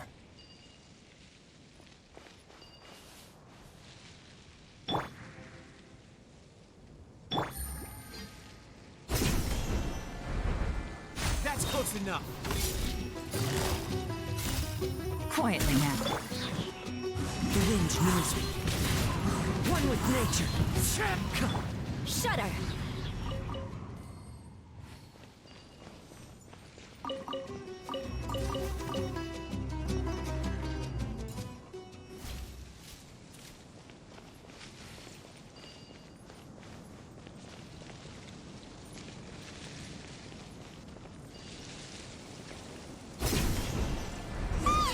Monsters! Watch out!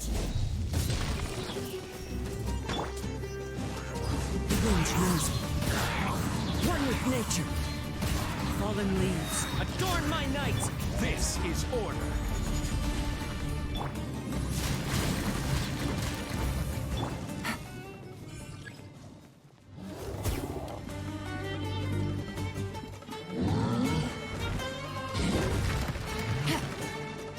Beg for mercy. Freeze to the core.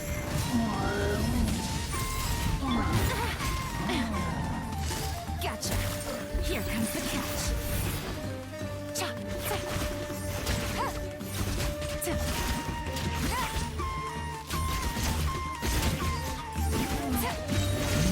Quietly now.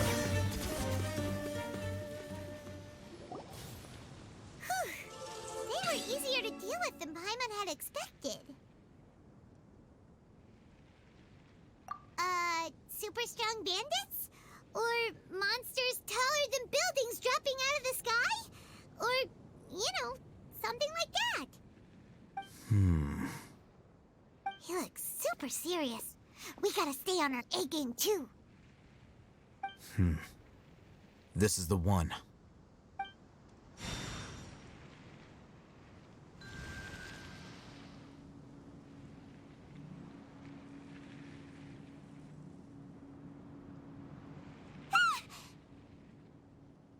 Let's go in and take a look.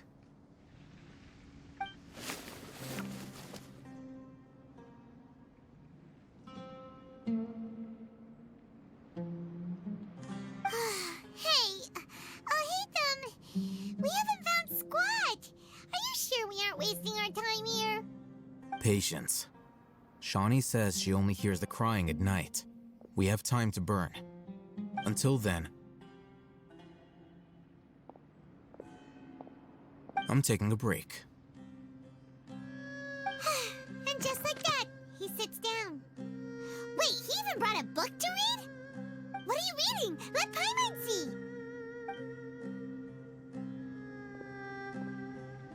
Okay, sure. Huh? The natural position, which is the positional propensity of an entity in natural motion in contrast with an object in forced motion? Huh? When free from external influences, every entity displays the tendency to follow its natural trajectory? So, you got that? Oh, Paimon gives up. You keep reading your book. See ya! How is he so relaxed? Look at him, reading an impossible book in a creepy place like this.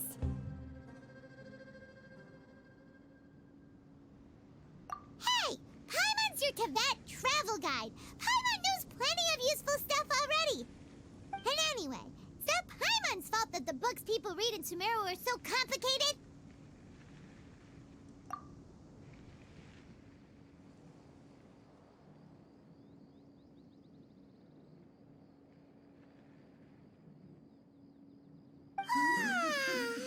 Paimon's getting so sleepy.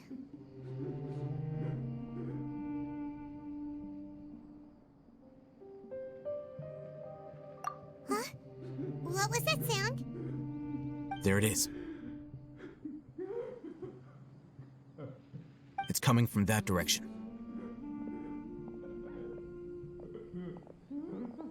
Is the sound coming from here? Huh. Paimon's not seeing anything.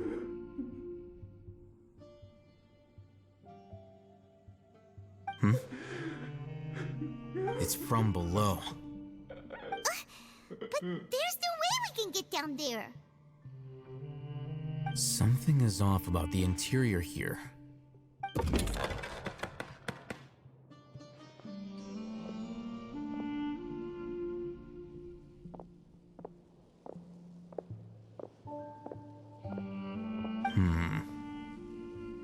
As I thought, there's a hidden structure. Wow. It's like they tucked another hospital into this one. Oh, it looks like there are other mechanisms around here. Let's keep exploring.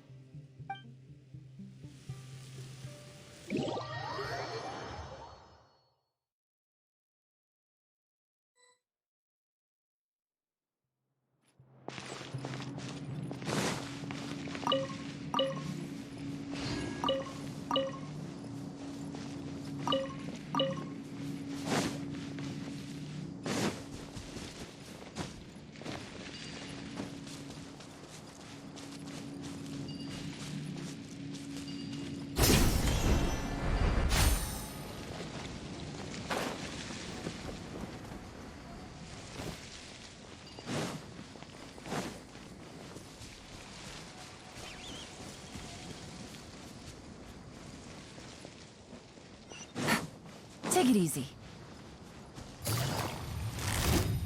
Busted. Into the wind.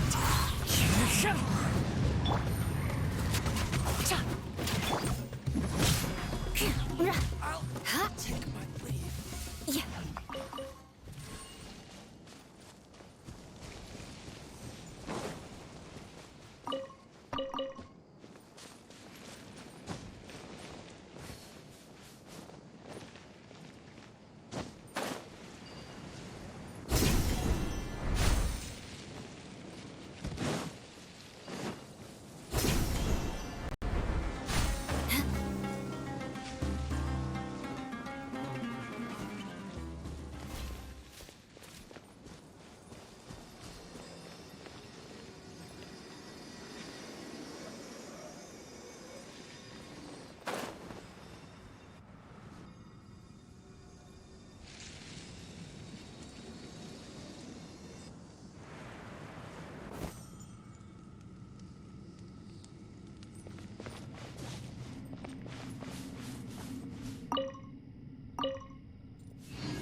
Crush!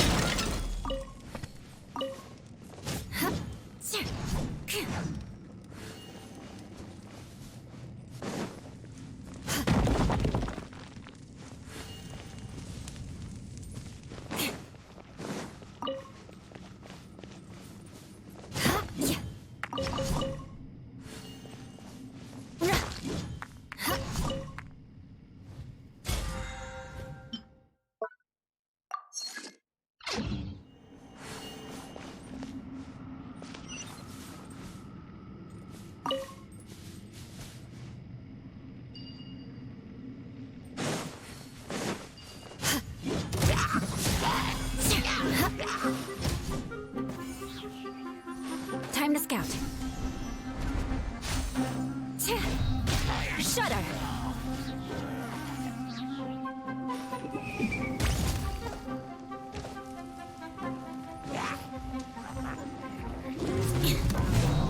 Beg for mercy.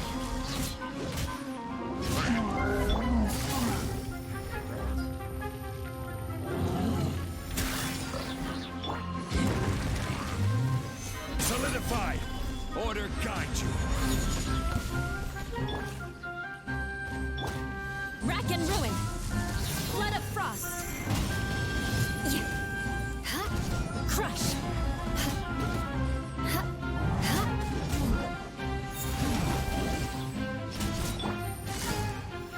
Game's up. Time's over.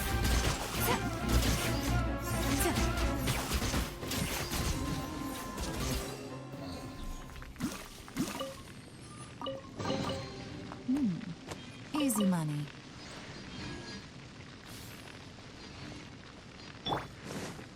One with nature.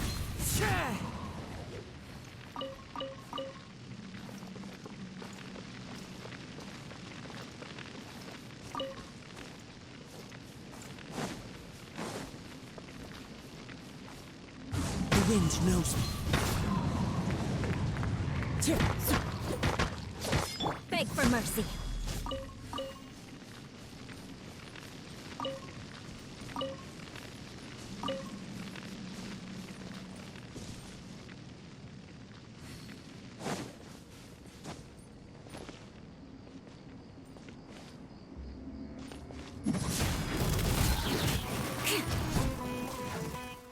Shudder.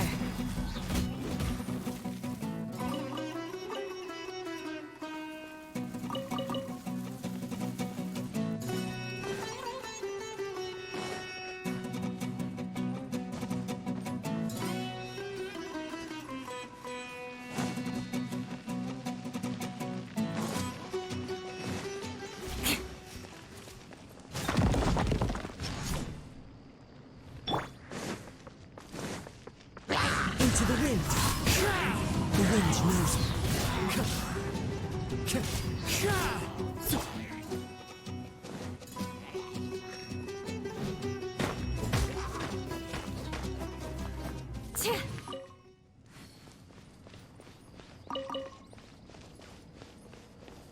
More speed.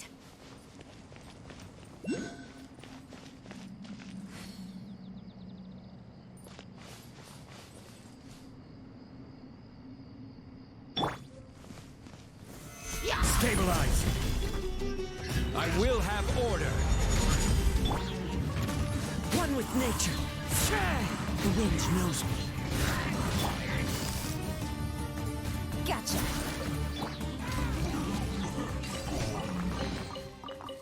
What do we have here?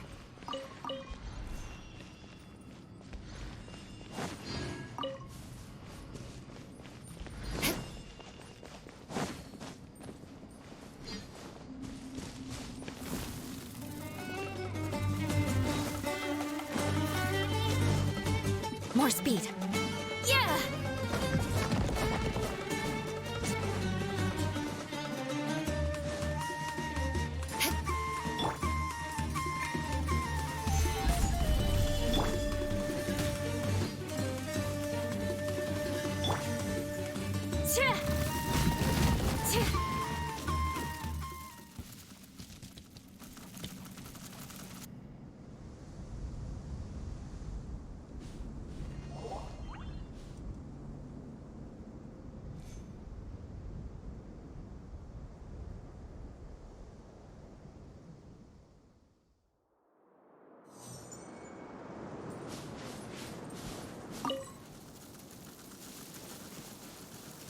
Yeah!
More speed. Eye for an eye. One with nature. Into the wind.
Beg for mercy.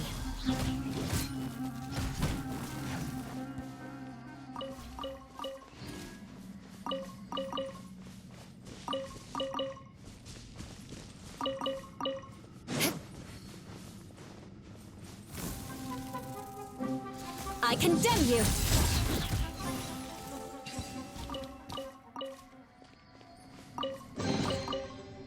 What do we have here?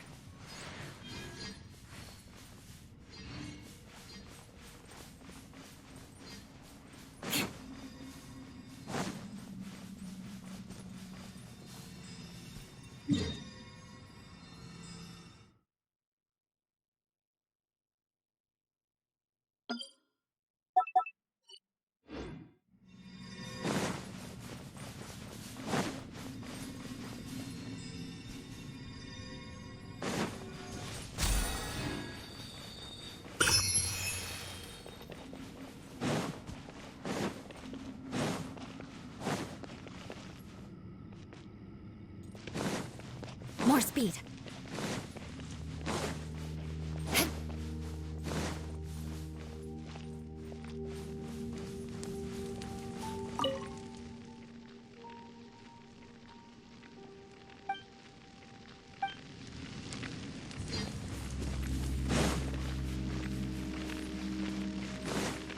More speed.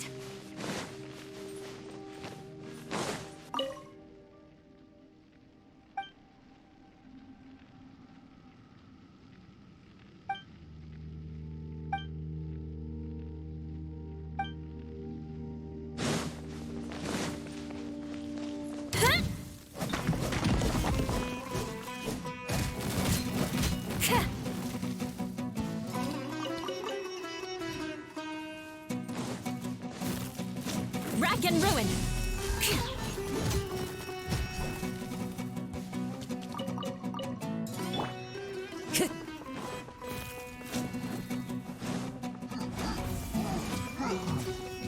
The wind knows me. This is order. Crush!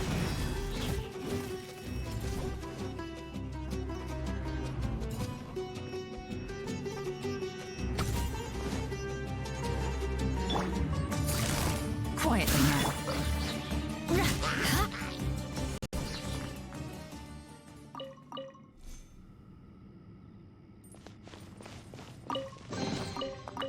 What do we have here?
More speed.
I'll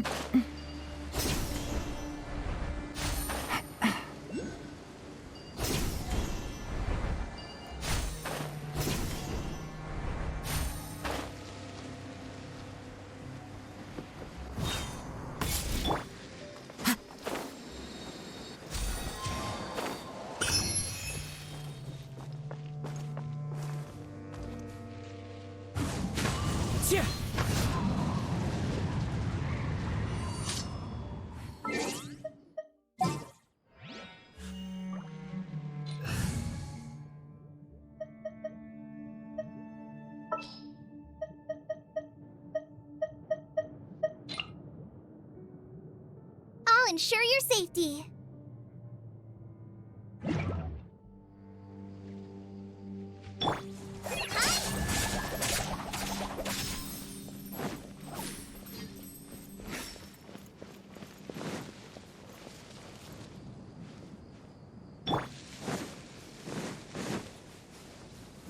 Shudder! Yeah. Ha! Let us cross swords. I condemn you! Vengeance will be mine!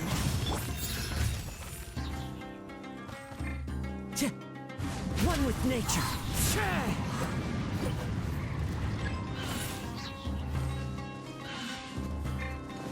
Just like we rehearsed. One with wind and cloud. Here comes the catch.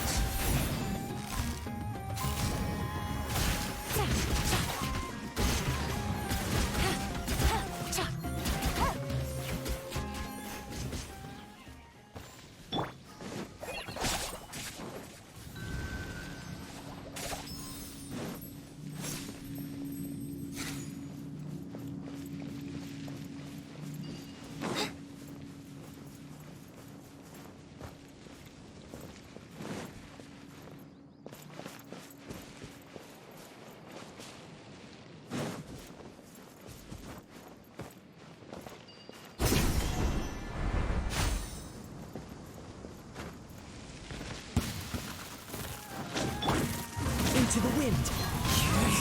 One with nature.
idea. Let's approach him slowly without alarming him.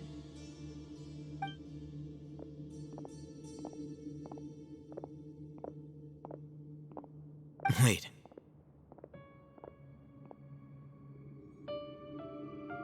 You're...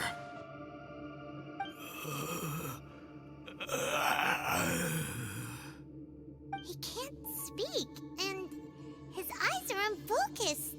But he looks too young to be anyone's grandfather. Also, why is he the only one here? Didn't expect to see him here. You know him? He's Razak, a senior of mine at the Academia. He's a scholar too? Is he the kind that holes up in a forest and mumbles stuff about training? No. And that's the problem. Razak was never involved in any of those things. He never trained in the forest, let alone reach Satyavada life.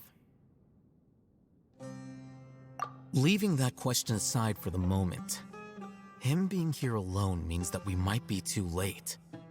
Looks like they've already taken everyone away. For whatever reason, they left Razak here.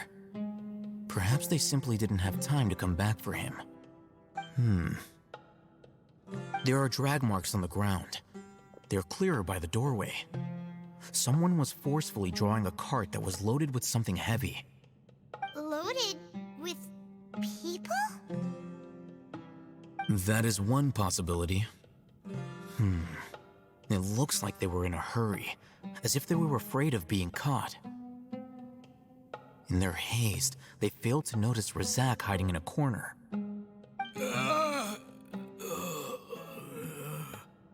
The symptoms are identical. Looks like we found living proof. Huh? Why do you say that? Allow me to jog your memory. Recall your time at Port Ormos.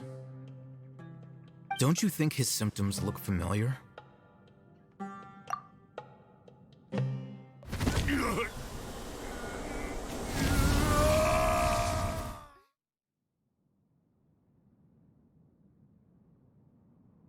Oh, now that you mention it, they're acting the same way. Correct. The Academia is behind all of this. It isn't difficult to deduce their rationale. First, the Academia spread a false rumor of the Scarlet King's resurrection, emphasizing the role of the village keepers, the mad scholars who were exiled to Aru village. These rumors were all the persuasion that the radicals needed, and those based in Aru village leapt into action.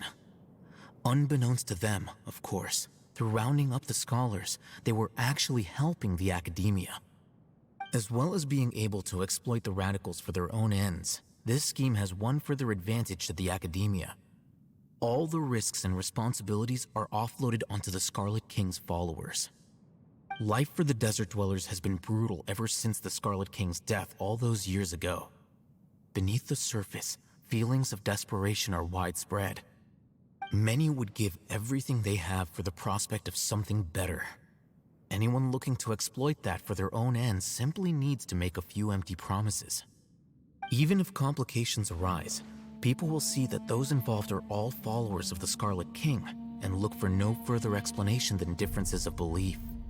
A deep-seated mistrust of the desert and everyone in it by the rest of Sumeru will make sure of that. The notion of an Academia plot wouldn't even cross their minds. It may seem like a simple strategy, but it is able to work wonders under Sumeru's current circumstances. Oh, that makes a lot of sense. It's in line with the village chief's theory, too.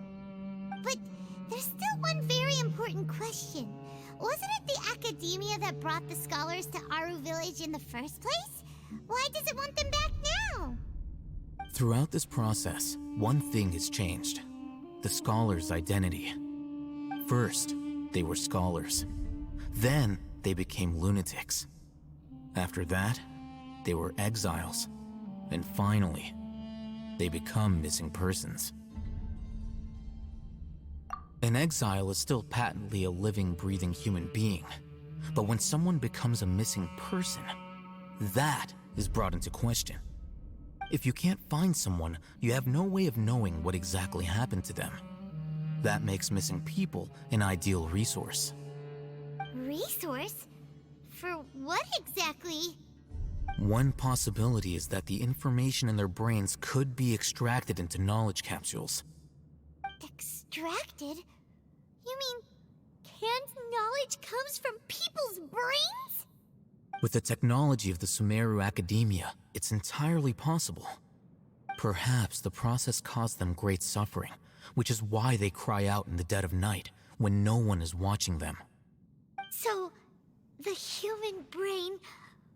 Nope, nah, Paimon doesn't want to think about this. I'm the Academia scribe, after all. I'm familiar with their projects. Anyway, judging by Razak's state, the contents of a divine knowledge capsule were extracted from his mind, but something went wrong in the process. Or perhaps his curiosity got the better of him, and he used such a capsule for himself. Paimon's a little confused. Can they just use anyone's brain?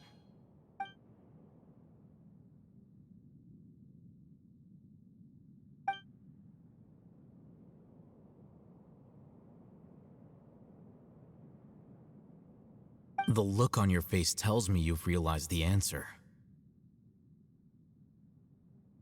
That's right. To some scholars, gaining knowledge about the gods is their entire life's pursuit. Extracting canned knowledge is just one of the extreme measures they turn to. However, I can't help but wonder, what do they seek to gain from divine knowledge? The Academia is going out of their way to look for forbidden knowledge, but what is their ultimate goal? I've spent quite some time trying to analyze the contents of the divine knowledge capsule, but to no avail. It seems like my way of thinking is too different from theirs. You mean you're not even slightly interested in getting your hands on this forbidden stuff? All scholars seek to expand the horizons of knowledge, but I'm not particularly interested in gods, so I don't share their degree of zealotry. Extracting information from people as if they were lifeless objects? If this is the direction of academic progress, then the Academia may as well shut its doors. Sounds like you're really against all this. Of course. The Academia's actions run contrary to their rules. Whether it be academics or knowledge, everything has its boundaries. If those lines are crossed, the rules and order that govern everything in the world will be destroyed. This matter needs to be corrected, just like fixing a typo in a book. Wait, didn't you step in to help because you felt sympathy for those poor people? Not to be callous, but no. My criteria are a little more restrictive than that. There is no shortage of suffering in Sumeru, and the same can be said for the rest of Teyvat as well. What do you plan to do about that? Save every last person? Probably not. Paimon's not sure.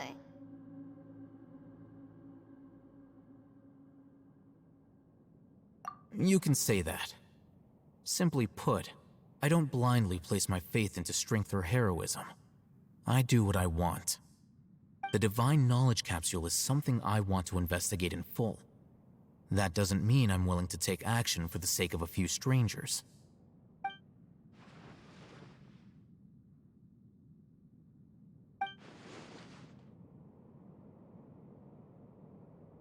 Paimon's been wanting to say this for a while. There are a lot of bad guys in the Academia, but you're not one of them. You're their weirdo. You're probably right. Though I must say, I quite enjoy this feeling of being the odd one out. Uniqueness is also an asset, is it not? Wow, that's a great way to think about it. Paimon's really impressed. If only Miss Shani had a similar mindset, her life would definitely be a lot easier.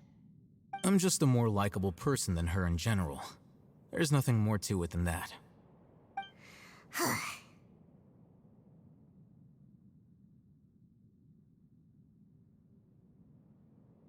He won't last long if we leave him here. Let's take him with us. We'll work out our next step after we return to Aru Village.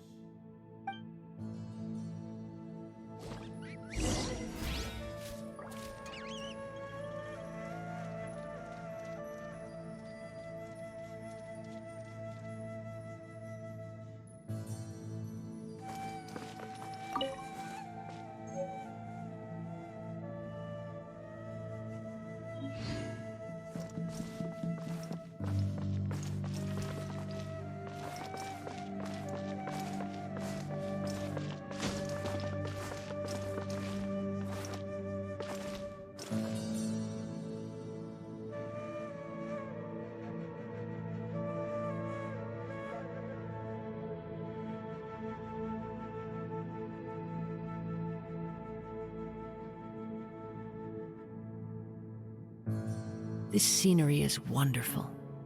Surely enough to convince anyone to become a wanderer.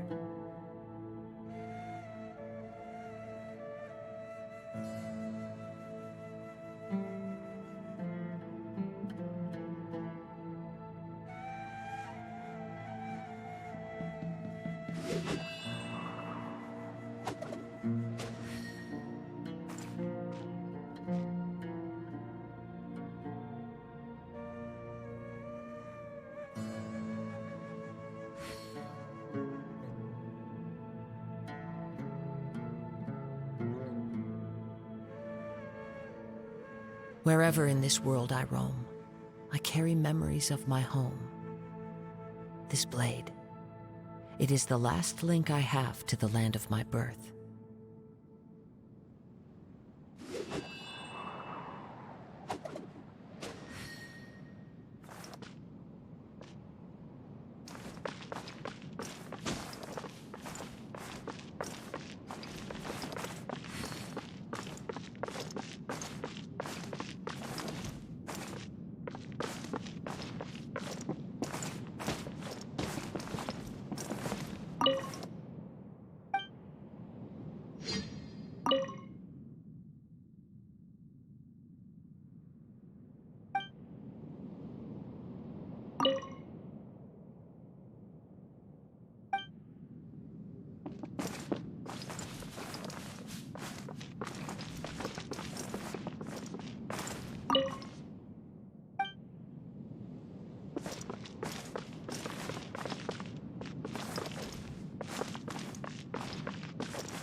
The wind knows me.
This scenery is wonderful. Surely enough to convince anyone to become a wanderer.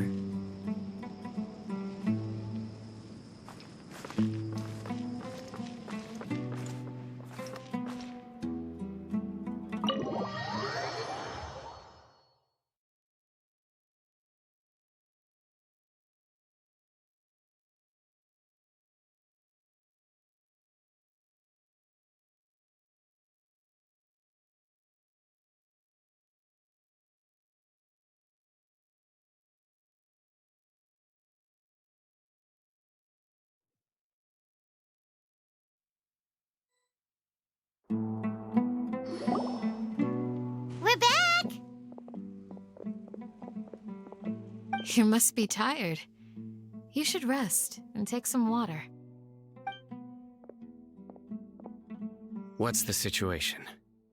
Who's this? Unfortunately, somebody who's too young to take on the role of Isak's grandfather. Nevertheless, he's one of the people we're trying to find.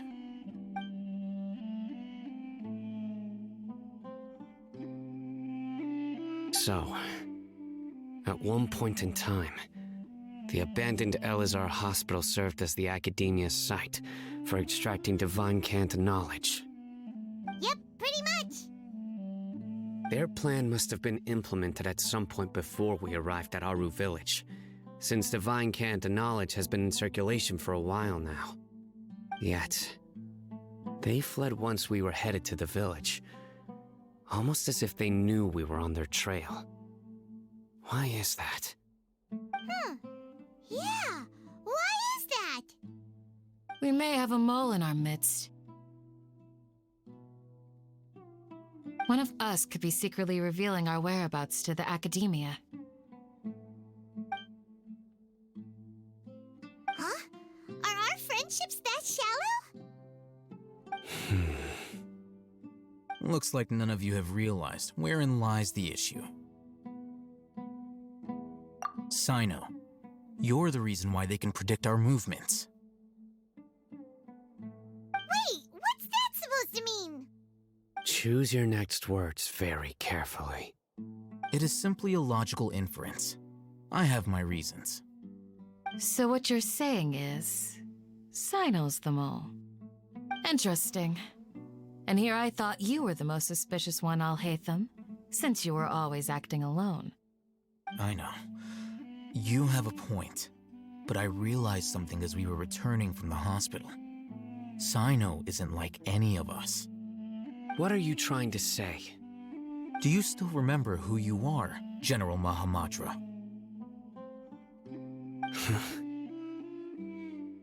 As a Matra, you are no doubt privy to certain kinds of information. Before you can take action against someone, you are required to have all the facts available, including the less than savory details. Simply put, the Academia has traditionally allowed you access to a wealth of sensitive information. Knowing their modus operandi, wouldn't you expect them to take precautions against you? If you want to raise a vicious wolf, you need to make sure that you can avoid its bite. The Academia is monitoring me? It's not that simple. The Academia has eyes all over Sumeru, but they have a special protocol for dealing with you. Every so often comes a Nyagarbaha Day. On this day, the Academia enters new information into the Akasha through knowledge capsules. I remember seeing the thick notebook next to the control panel once. Its contents were all about the General Mahamatra, his activities throughout the day, preferred methods of enacting judgment, everything. You're saying that the Academia entered my information into the Akasha too? But what's the point in doing that? My actions aren't important enough to be added into the Akasha. The Akasha is capable of computation. The Akasha's algorithms are entirely capable of predicting your movements using the data entered. When you would depart, the route you would follow, your destination. It knew all of this. It predicted my every move. The Academia has been watching you longer than you think.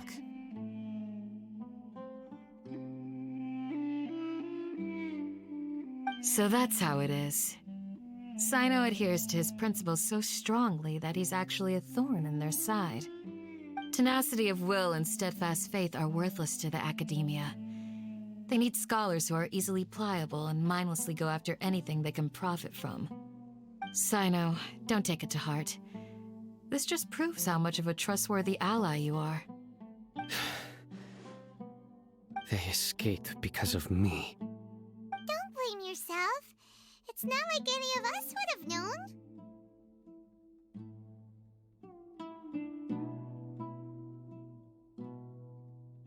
I have an idea. If they predicted my movements, then I might be able to guess where they went. Whoa, you bounced back fast. There is always an opportunity for safety after danger passes. Oh, so that's how it is! Paimon gets it now! If the Academia is trying to avoid Sino, then the safest place would be... Yep, that's right! They'll want to proceed in the direction opposite of where I'm going.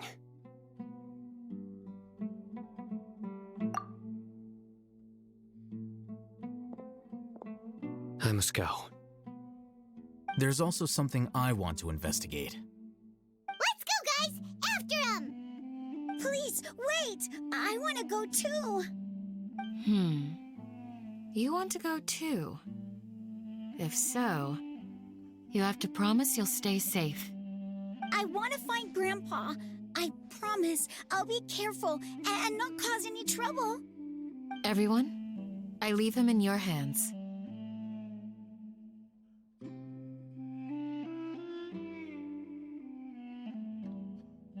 Yay! Let's go! Remember to pack some food with you! Paimon feels like we're missing someone, though.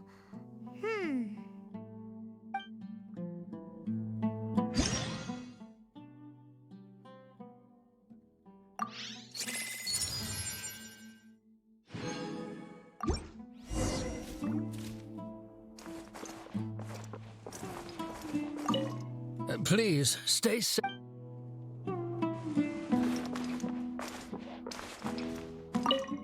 I'll be awaiting your good news.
One with nature.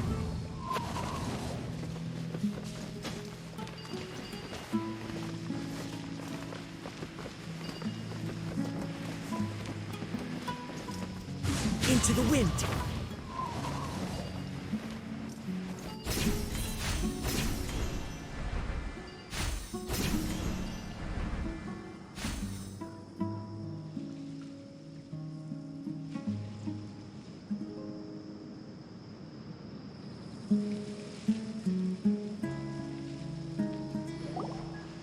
So, where do we go from here?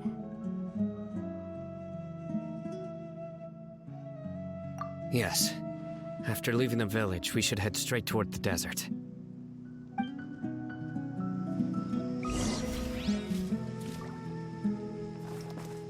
I know the desert like the back of my hand. Is that because you play here a lot? Yep. One time, Grandpa almost got lost in the desert, but I was the one who brought him back.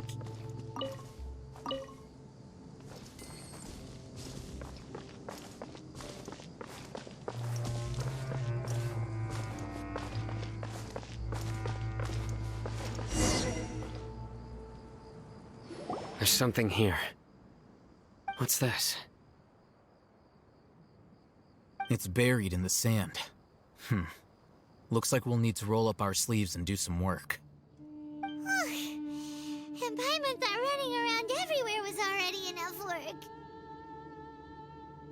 Okay. So, we have to dig it out? Whatever's down there looks like it's buried really deep.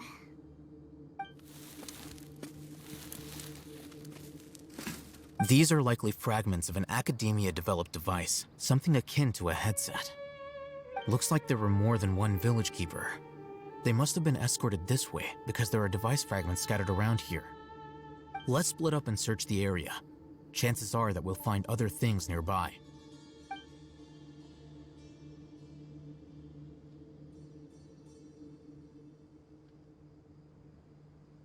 Is this what we're searching for? It looks kinda scary. This is definitely a device used to extract divine knowledge. How did it end up buried in the sand? That can't have been part of the plan. They must have been attacked along the way. Wait, what? Grandpa, I hope you're okay. Don't worry, your grandpa's gonna be fine. Razak didn't display any signs of starvation or dehydration, which means that they left fairly recently. We should be able to catch up. One more thing. Given that the device had been entirely covered by sand, I believe the attack must have happened prior to the sandstorm.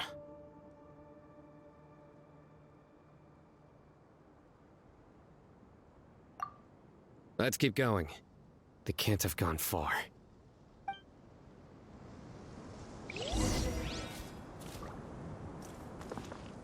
Ugh, but running on sand is so tiring. But you're flying, aren't you, Paimon? Is flying over sand tiring too? Ugh, of course it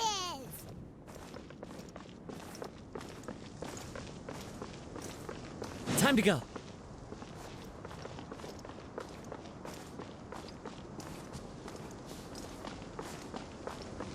Voices, over there. It sounds like an argument. Whoa, you have really good ears.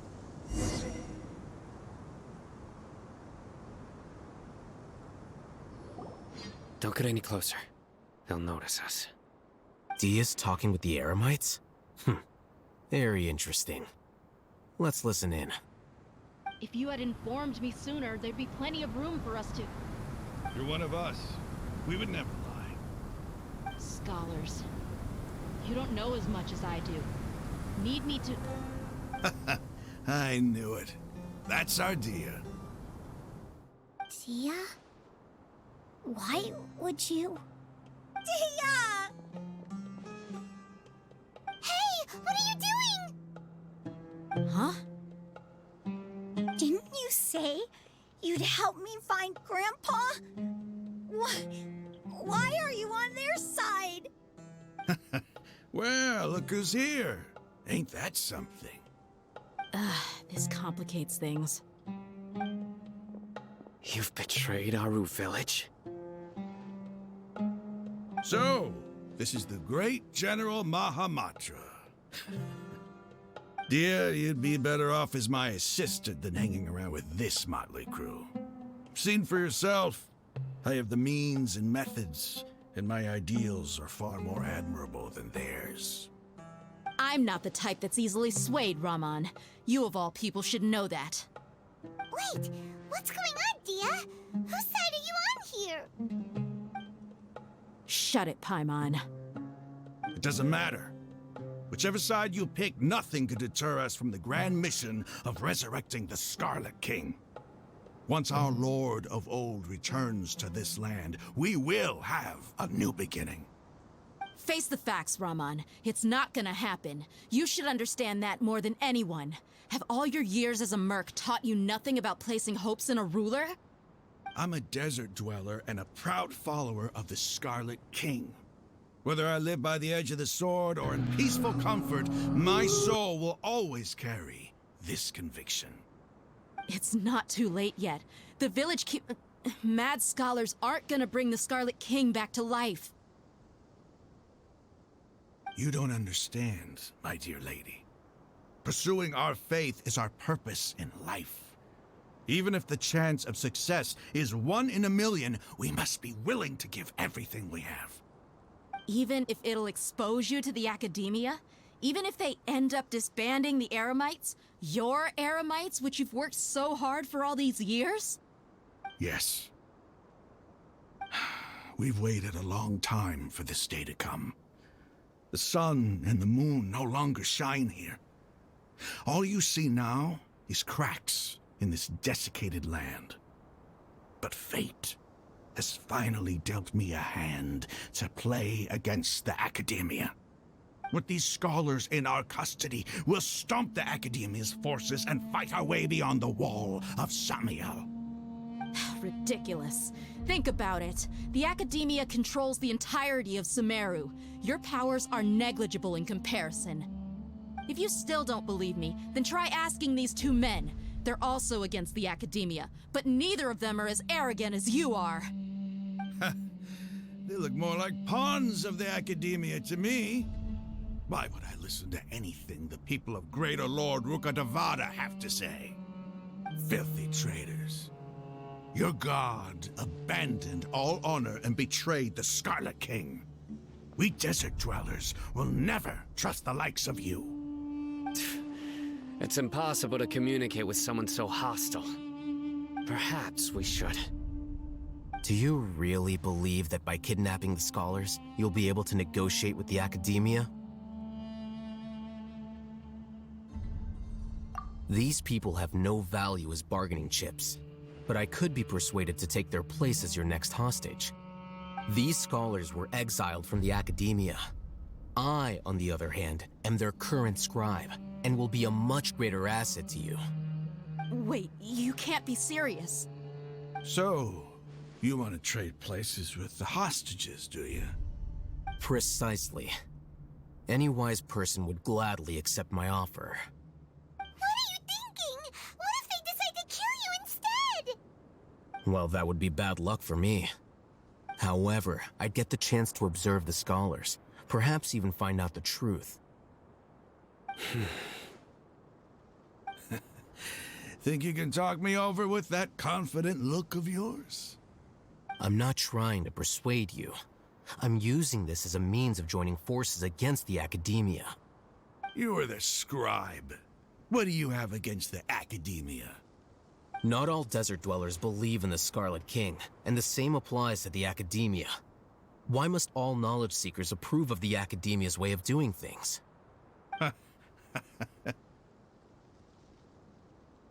You Academia scum.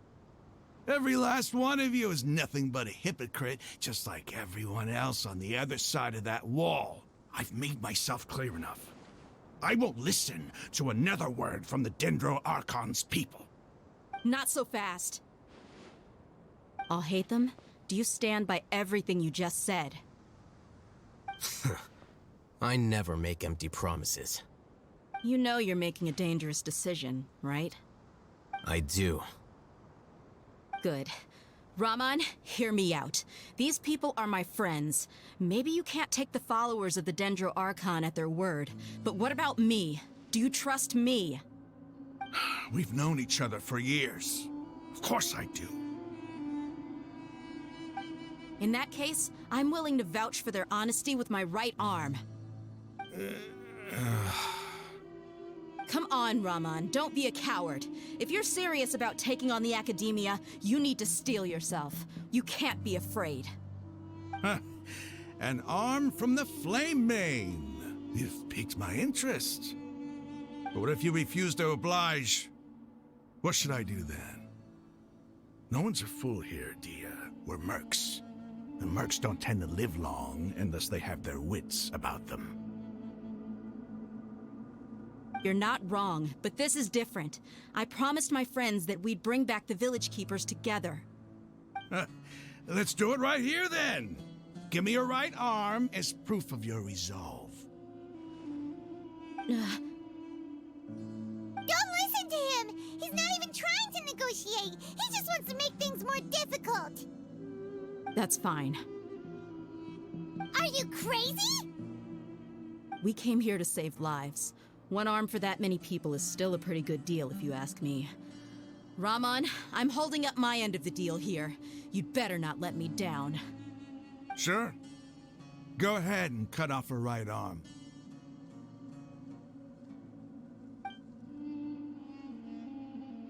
No! Dia! What are you gonna do? Think of something! You don't have to go this far. That's not for you to decide. Do it! Dia! Run!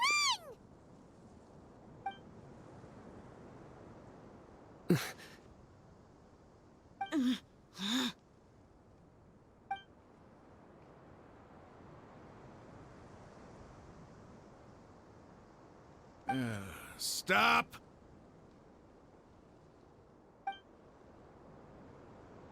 What's wrong? Can't do it? Flame Mane, you and I are both desert folk. Cutting off your arm is no different than cutting off my own fingers. Where's the sense in cutting my own kin to pieces? You've shown me that you're serious. Go on now, take your friends and leave. Meet me in the desert at noon tomorrow.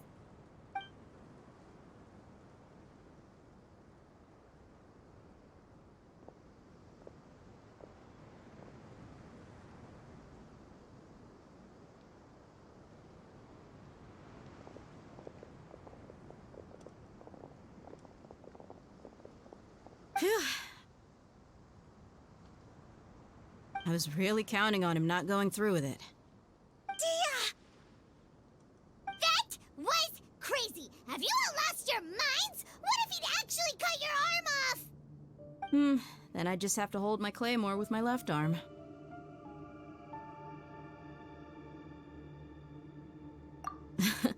Okay, I'm sorry. But sometimes when you're out on a limb, you gotta double down to seal the deal, you know? Don't ever make a promise like that again. I can deal with the likes of them. If it came down to it, you would not lose to them either. I don't doubt it, Sino. But this is about more than me and them. There's a lot more where they came from. Even if we got rid of one bunch of radicals, there are others out there. Wiping them out would do more harm than good. As you wish. I'm sorry, Dia. I should have stayed put and listened. I should have trusted you. It's okay. I promised you I'd help find your grandpa, so I'll do whatever it takes. Whatever it takes? You just might be scholar material. Huh? Are you serious? The Eremites once said that I was a lunatic. Perhaps a little madness is essential to be successful in research. Why does it feel like he's using his praise for me as an excuse to brag about himself?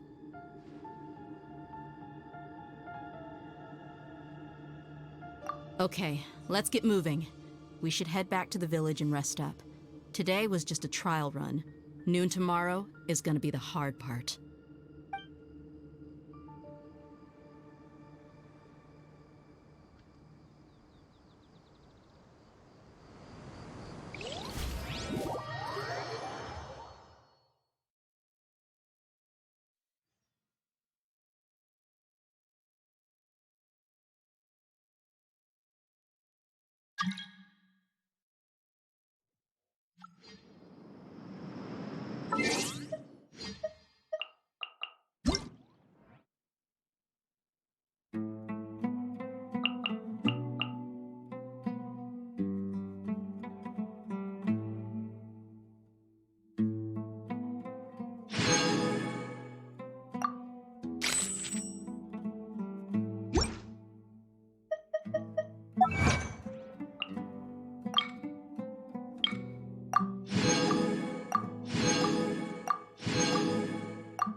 Wherever in this world I roam, I carry memories of my home.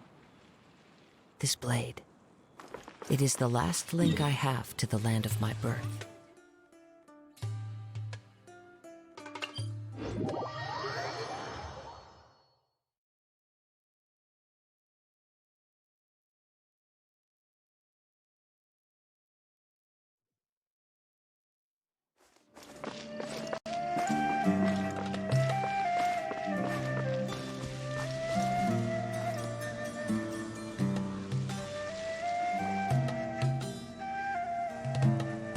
You're all here so early.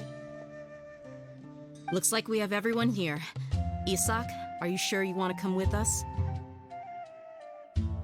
I'll watch from a safe distance. Dia, I want to be there to bring Grandpa home. Okay, let's go then. Dia, wait. What's the matter? I heard that you were quite reckless yesterday. No more of that today, understood? Or I'll be very upset with you. Fine.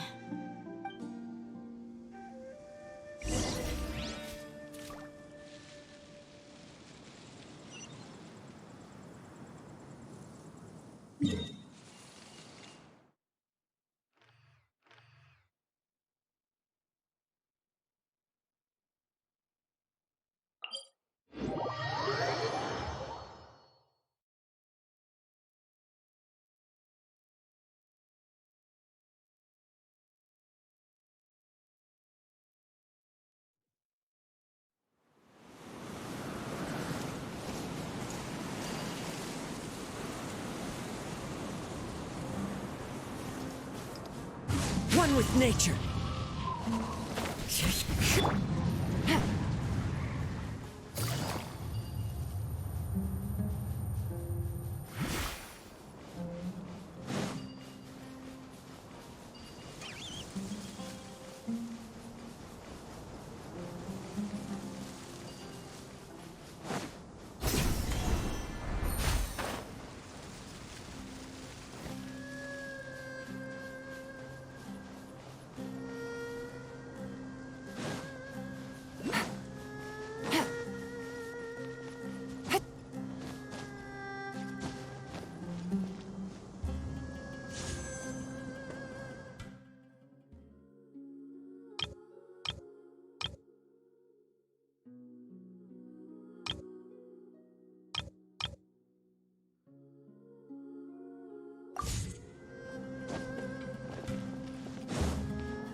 Huh. They got here before us. Uh-oh. Is it because Paimon overslept by 5 minutes and held everyone up? Is everything ready? Absolutely. Although, you brought fewer people than I imagined. Bring him over.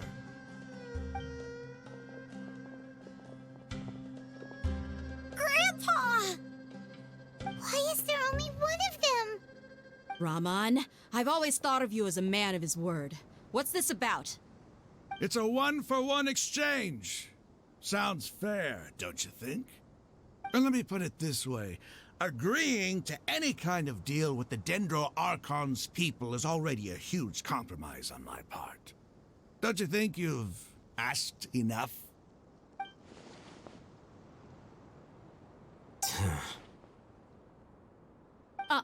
You stay right there! Wait,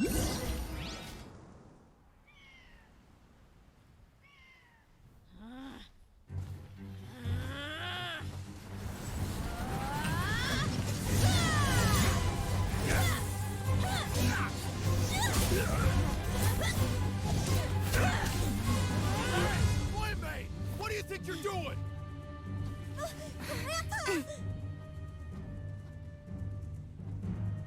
Don't you see this blade here? You coward! Why are your hands shaking? Wait a second! It's a earthquake!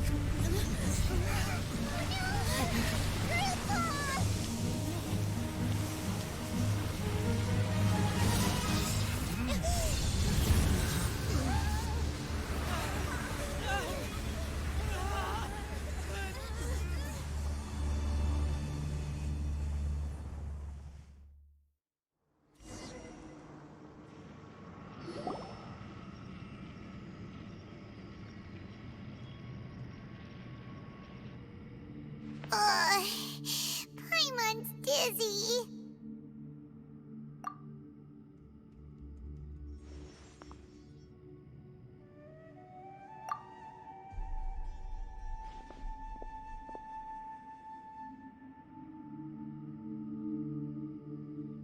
Ugh, this day's going just great.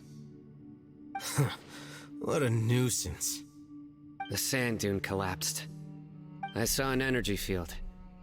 The village keeper protected us. It glowed green with dendro. Just like you said, it may well have been the remains of Lesser Lord Kusanali's power inside the scholar's body.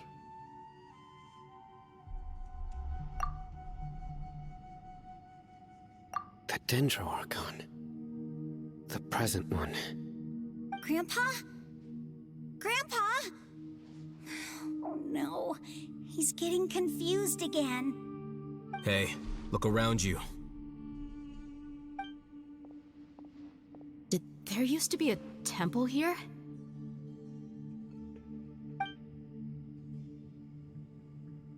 It seems that when the sand dune collapsed, it exposed these underground structures. The symbols on the gate belong to the Scarlet King's civilization. This structure must be ancient. Over time, the sandstorms completely buried it and left it in the state we see now. It could have been an underground palace in the distant past. Oh, a miracle.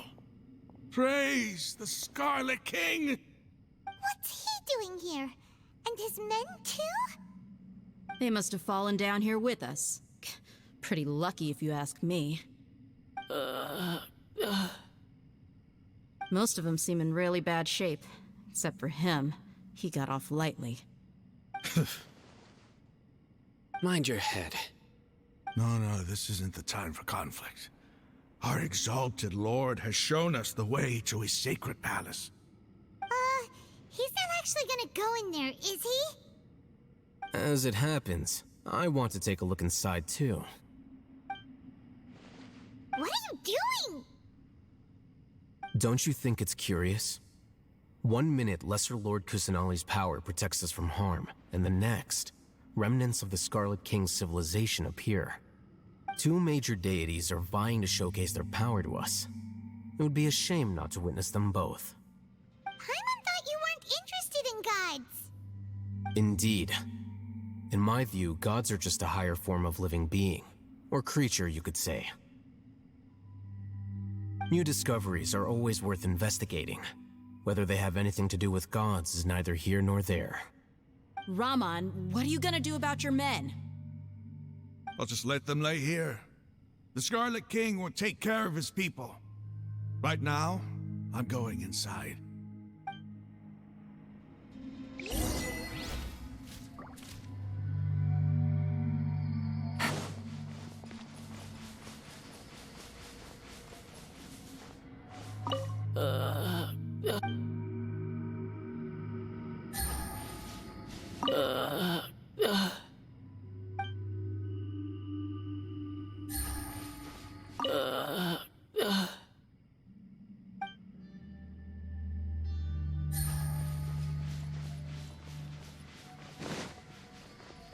Grandpa?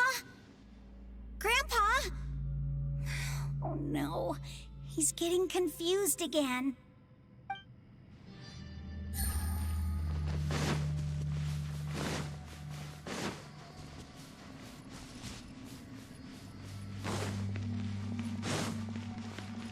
Take it easy.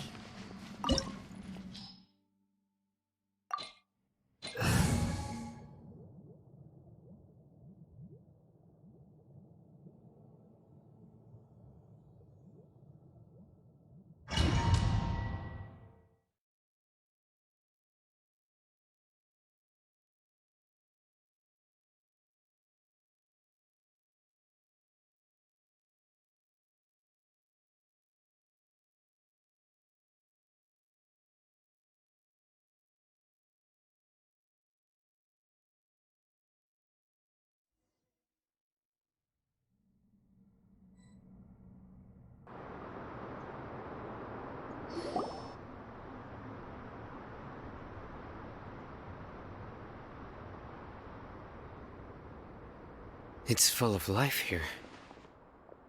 This defies comprehension. It looked completely desolate from the outside. Yet, it flows with energy inside. Yeah! And there's so many plants. It's so pretty! Sir Rahman. Huh? Me? Do you see another Rahman here? Are you mocking me?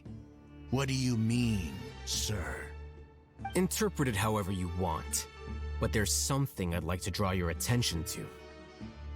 While this structure is clearly left over from the Scarlet King civilization, the energy that flows in here is that of the Dendro Archon. Whatever you say. It's not like I have a vision. There's nothing to be angry about. Think of this as an academic journey. It does seem kinda strange. If that's true, then we might have to explore this whole area to find an explanation.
Time to go.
The wind knows it.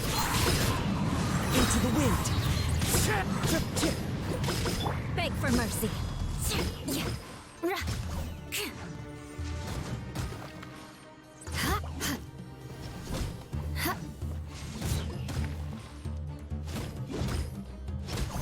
Eye for an eye.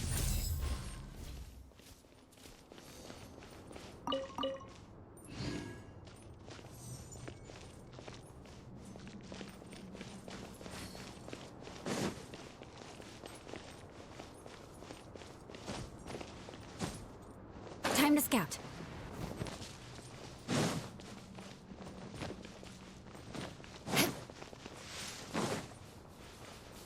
More speed.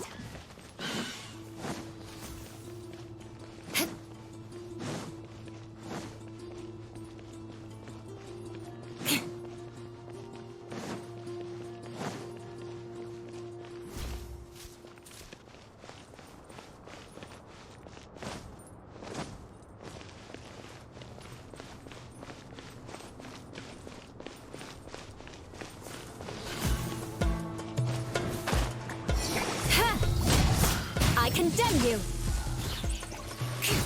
Touché! Sir.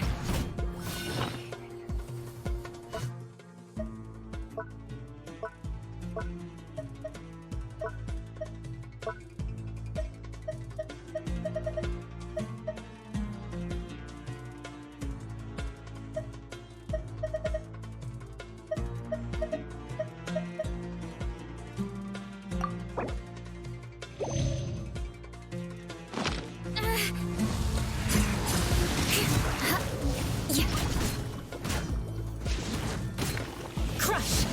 The odds are against us. Fallen leaves, adorn my night! One with nature. Ha! Into the wind.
Busted.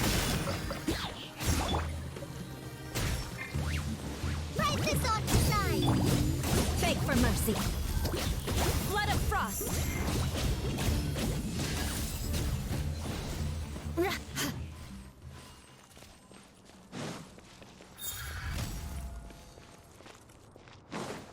More speed.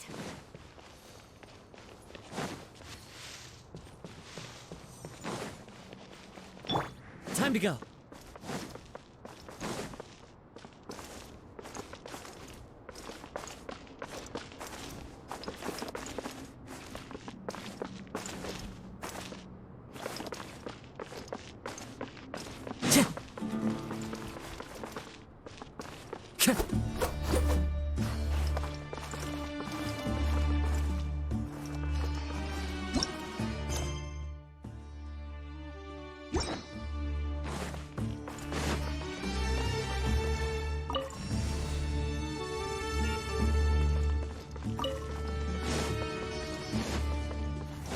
Time to go.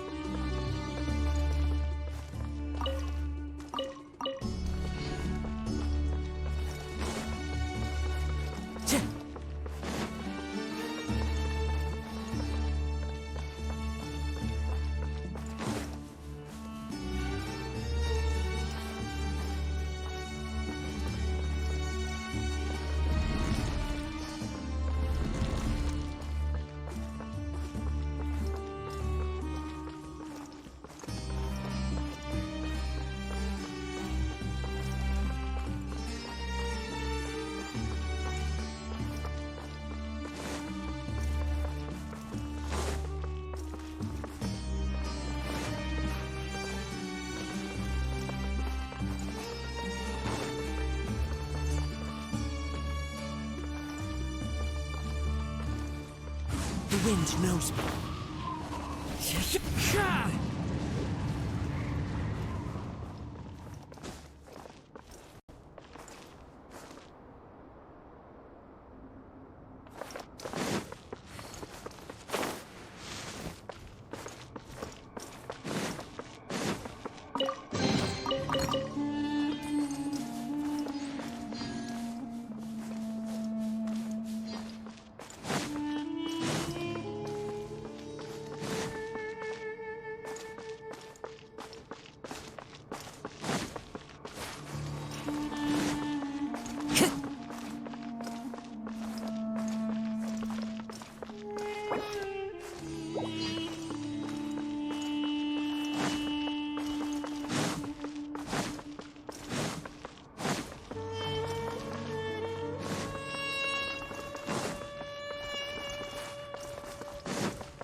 Take it easy.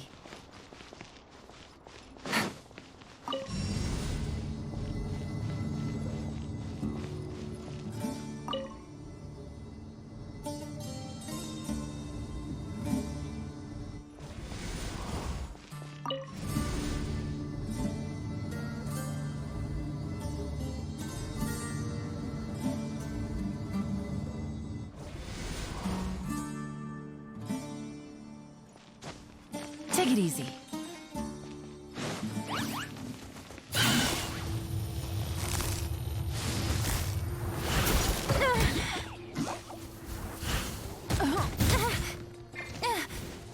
As one with wind and cloud. Into the wind. The wind knows me.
More speed.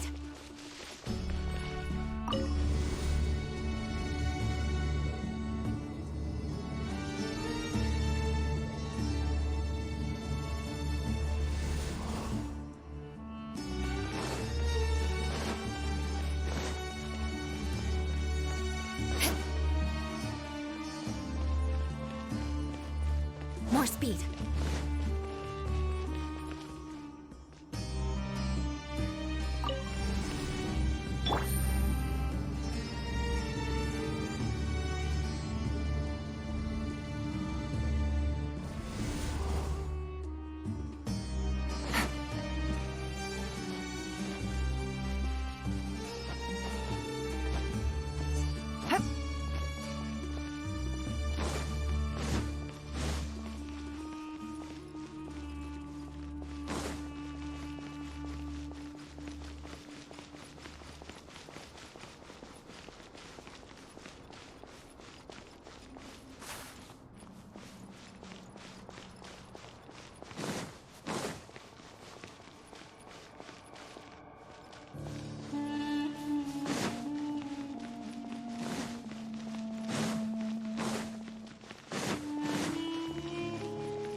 One with nature. Sha!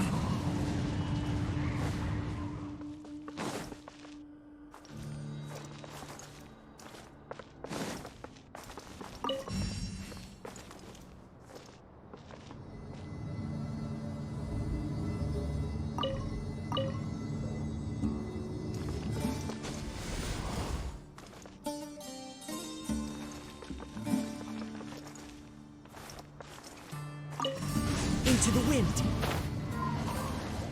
Cha!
Time to go.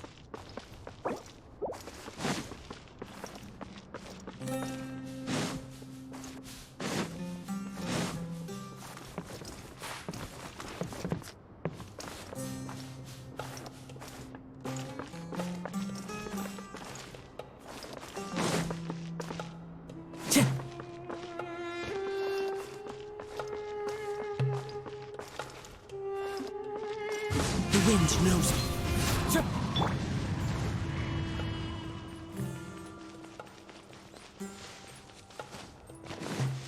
Crush!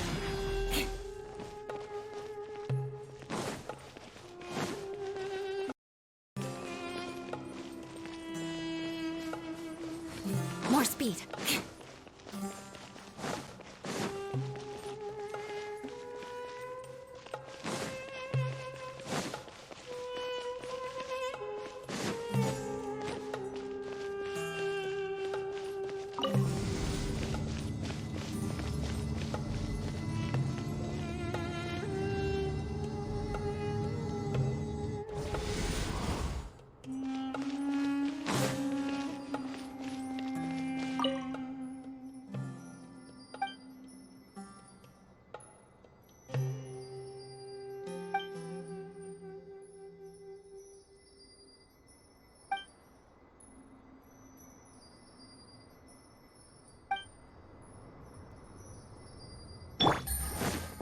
Take it easy.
Gotcha. Into the wind. The wind knows me. Clouds high. The birds call. Just like we rehearsed. Things are about to get dicey.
I got a new letter from an informant. Oh, now that's a sight to see.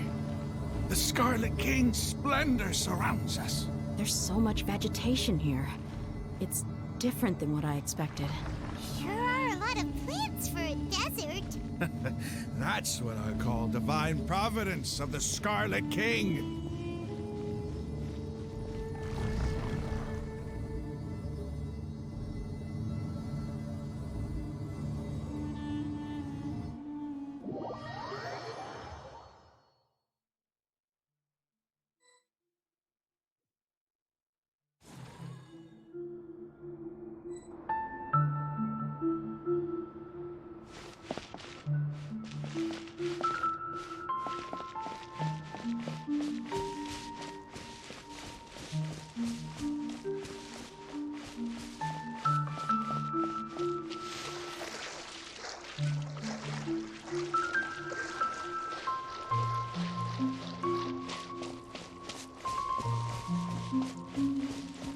It's getting brighter! Oh, it looks so beautiful!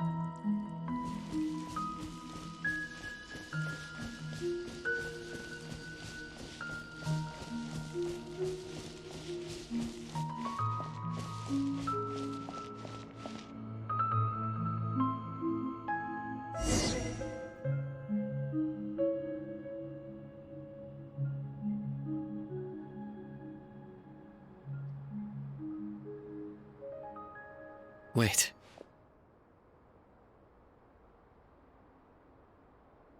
What's that?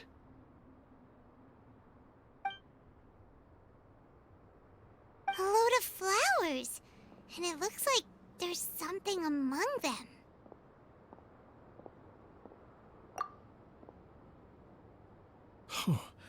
These are Scarlet King runes.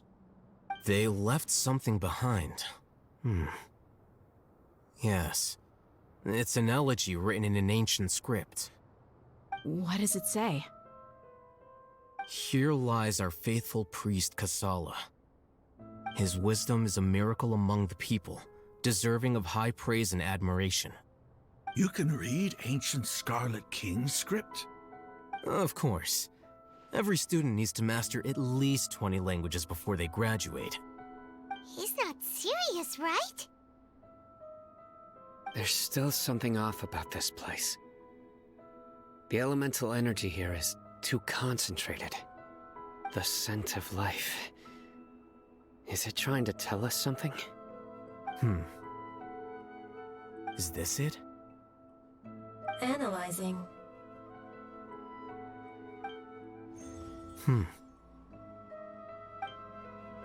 There seems to be a hidden message among these skeletal remains. Excellent. There's a device from the Scarlet King's civilization in this gravesite.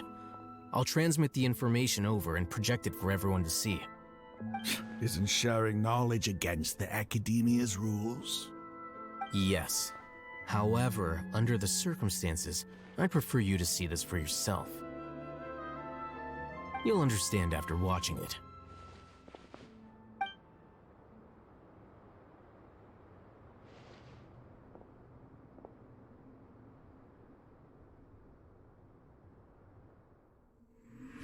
Civilization is born of knowledge, but so too can knowledge be its demise. A disaster caught us unaware. It was knowledge that did not belong to this world. The Scarlet King brought this forbidden knowledge into our world, and it quickly spread like a plague. People's minds were filled with crazed whispers. Dark gray scales spread across their bodies. Even the land was stripped of its vigor. Only a desperate, deathly silence remained. Were it not for greater Lord Rukkhadevata from the forests, the damage would have been irreversible. She summoned the priests to build temples and infused into them the divine power of life. The disaster was miraculously tempered, and the embers of our civilization were preserved in Aru village. Alas, the miracle could not last. As long as forbidden knowledge continued to exist, it would forever blight this world. In the end, the proud king of the desert, my eternal lord, chose to sacrifice himself. I have spent my whole life since guarding one of these many temples.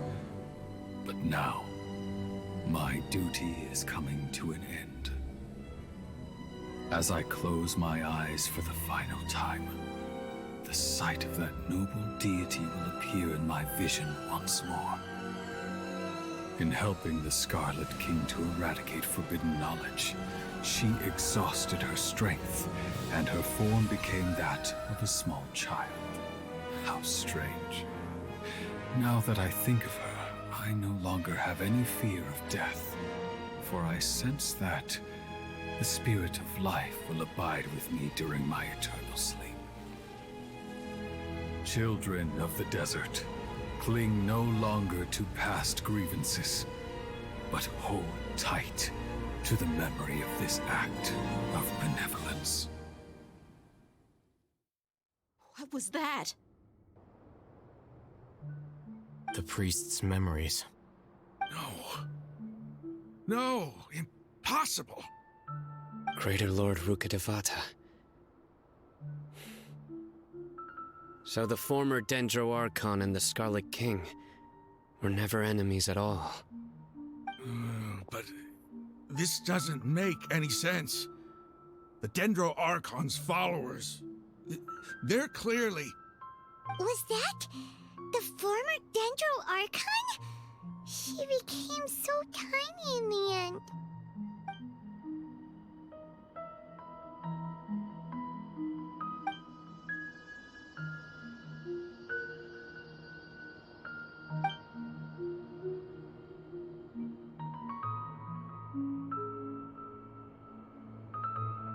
You might be distrustful of the Akasha, but there's no reason for you to doubt the Scarlet King's technology. You've just witnessed his priest's last words. I've never heard about any of this before. The surviving followers of the Scarlet King all gathered in Aru village. Our god did not make mistakes. We refused to believe any of the rumors. The Scarlet King's death, the all but total annihilation of our civilization, it was all Greater Lord Rukkhadevata's doing. We saw her as nothing more than a traitor, who stabbed us in the back in our moment of crisis.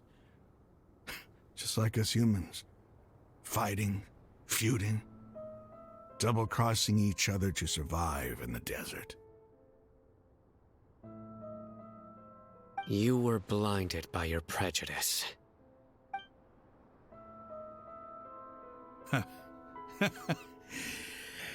If I hadn't seen this for myself, if I hadn't witnessed his last words with my own eyes, ears, and heart, how could I ever begin to accept this? The truth is so far from what I've always known. Am I really supposed to believe that after all these years, all this time seeking revenge, suddenly now my enemy is my savior? Rahman, that's enough. Give it a rest. You're starting to make a fool of yourself. Dia, tell me, my Eremites and I, what are we even fighting for?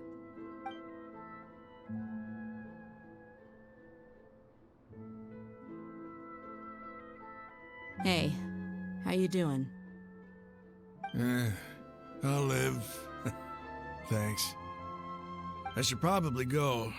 Can't just stay here forever. What's your next move gonna be? Oh, I know what you're going to ask. I feel deeply ashamed of everything I've done. You'll get everything you're asking for. But please, give me some time. After everything that's happened here today, somehow I need to explain it to the others. It's not gonna be easy. Well, I guess that's for me to deal with. Dia, this is where our camp's located. Make a note of it. When would be a good time for us to go? Tomorrow, I'll convince everyone that we're all on the same side. And I'll return every last one of your your village keepers. We'll share our other resources with you, too.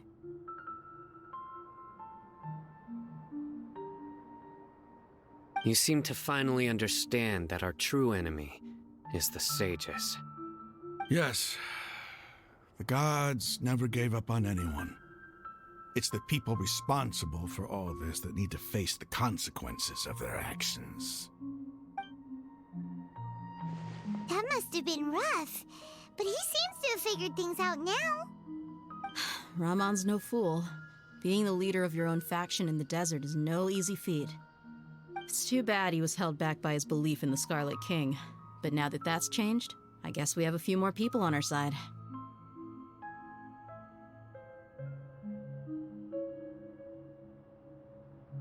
The outcome, at least, is favorable. We should get going too. Let's head back, have a proper meal, and a nice, long sleep. We'll need all our energy tomorrow.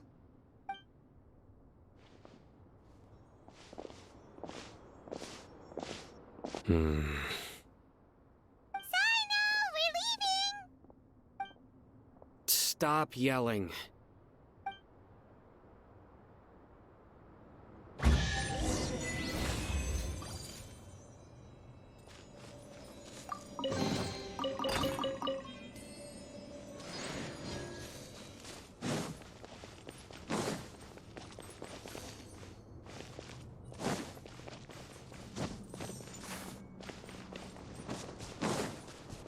More speed.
Rahman, we're here. Everything's been arranged. Someone will bring the village keepers back to Aru village shortly. I guess all I can say now is thanks for agreeing to help. Ah, don't mention it. I think we can both agree you went to hell and back for it. But we share a common cause now. From here on out, we're allies. Where are the perpetrators? I'll bring you to them. Follow me.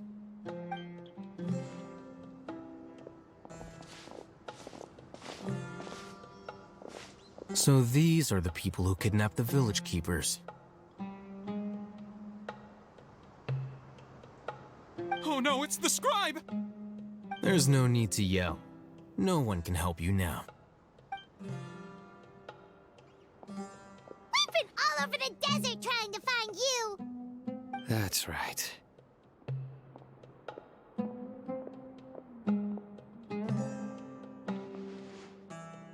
General Mahamatra? No, no! Make it quick, please! Swift and painless. Whoa. The moment they set eyes on Sino, they turned pale like they've seen a ghost! You should have known that I would be coming for you. Wait, we were just following orders. You know what I'm talking about, right? There's no way we could have done all this by ourselves. No, not Sino. He's gonna tear us limb from limb. I could do worse. Please have mercy. Start talking. Otherwise, I'll have to resort to other methods. So, your superiors have kept you quite busy recently. Why? What are they trying to accomplish? They wanted to extract canned knowledge. Don't play dumb. You know what I'm really asking. They extract divine canned knowledge. Then what? I really don't know how to explain it. Well, you better start talking or you'll be sorry! You don't want to make things any more difficult for yourself, do ya? Be my guest. Huh? Huh? Uh-huh. That sure didn't sound like a fancy metaphor or anything. You're serious, aren't you? How did you know?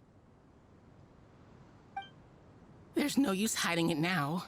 Yes, you're right.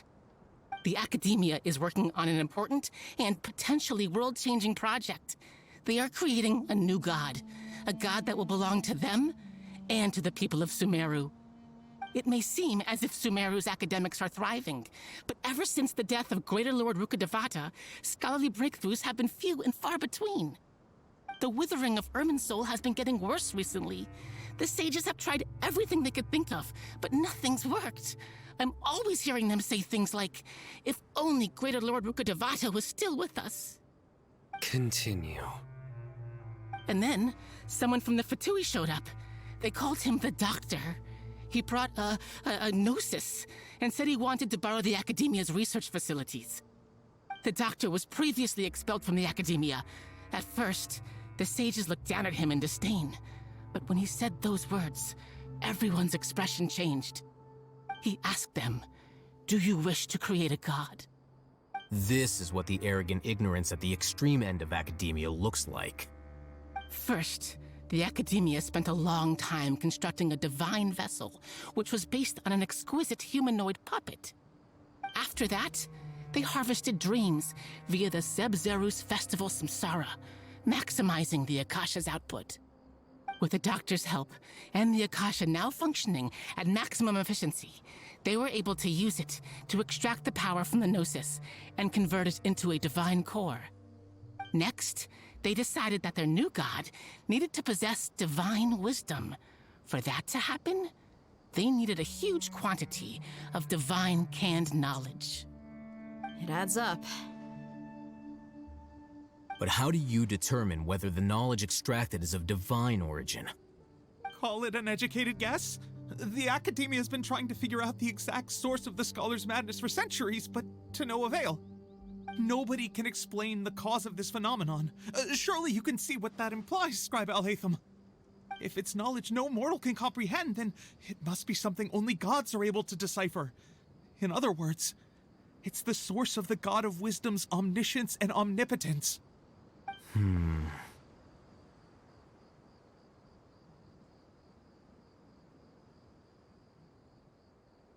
You must have noticed by now.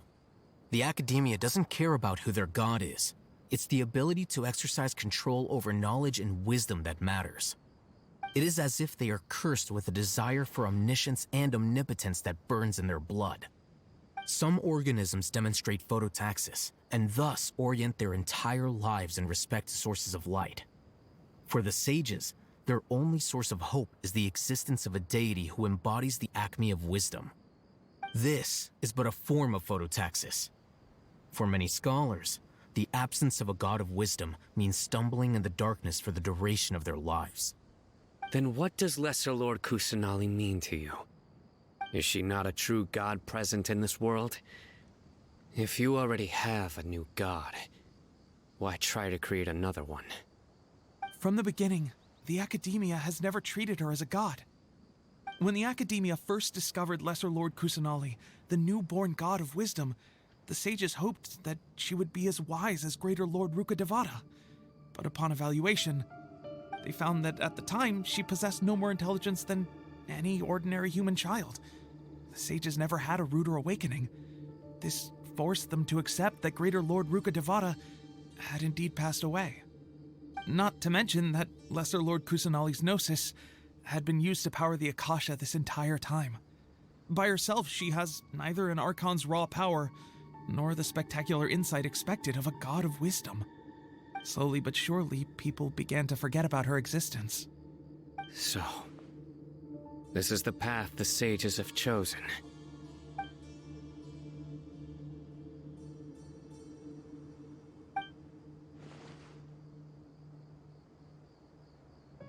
All right, let's try to keep our cool. If everyone's in a bad mood, then let's change up our scenery. Rahman, give me a few men to help us escort the village keepers back to the village. And these two scholars, they're coming too.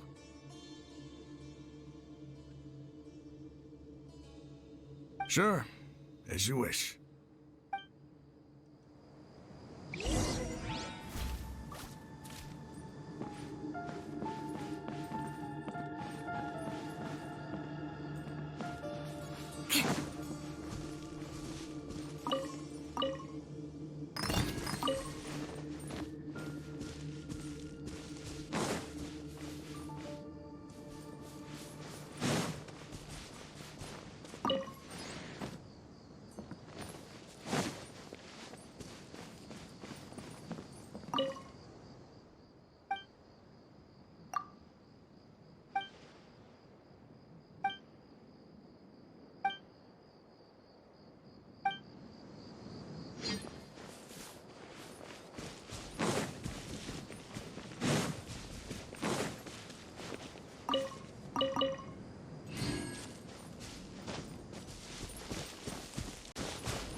More speed.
The village keepers you found have all been returned to their homes, and each one has a dedicated caregiver to look after them.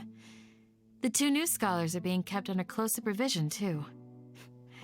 Really great work, everyone.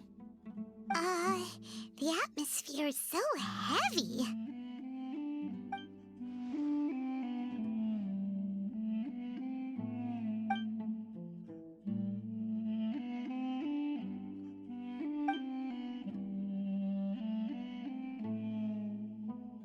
Hey! Say something! Stop spacing out! Come on, is there nothing left to talk about? In that case, let's all get some water and try to think about something else. Or I can go fetch some snacks. Oh, Paimon's so coming with you! Do you have any plans, Traveler? Gods above, you're not talking about work, are you?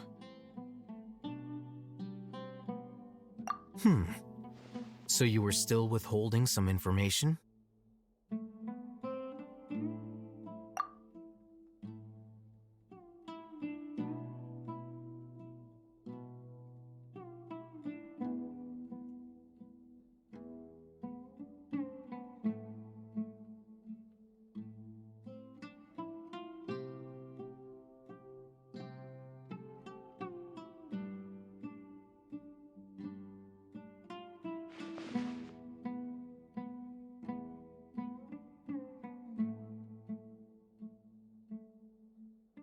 Even though we lived through all of this firsthand, it still feels super surreal to hear you talk about it again.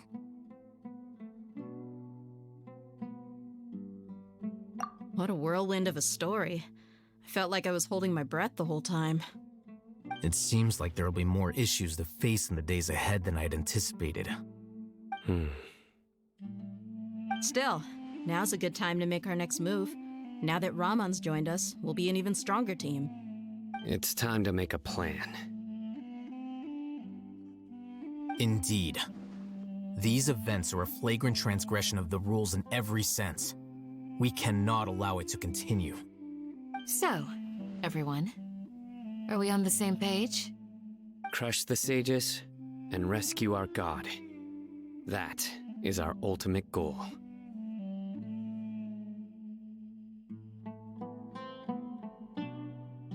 Well, let's brainstorm a little more about what other resources we can draw on. The next time we gather here, we must have a solid plan. Yep, it'll work out for sure.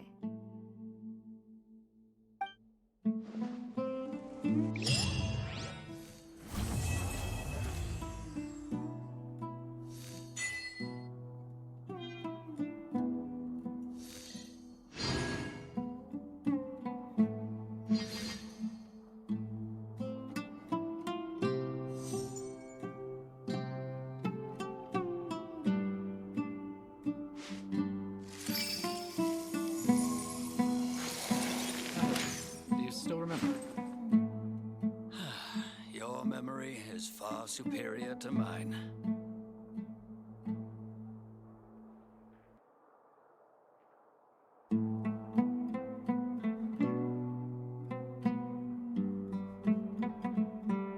Aristocratic etiquette is all just for show.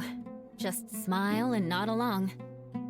I was forced to learn all of the rules by heart, but even I don't take them that seriously. By the way, do you still remember?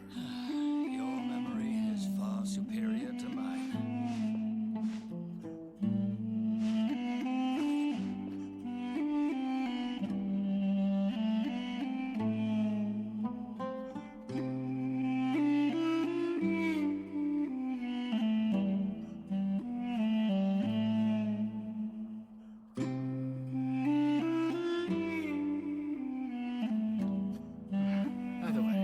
Knights and aristocrats share the same cultural heritage, but the knights had enough sense to do away with all the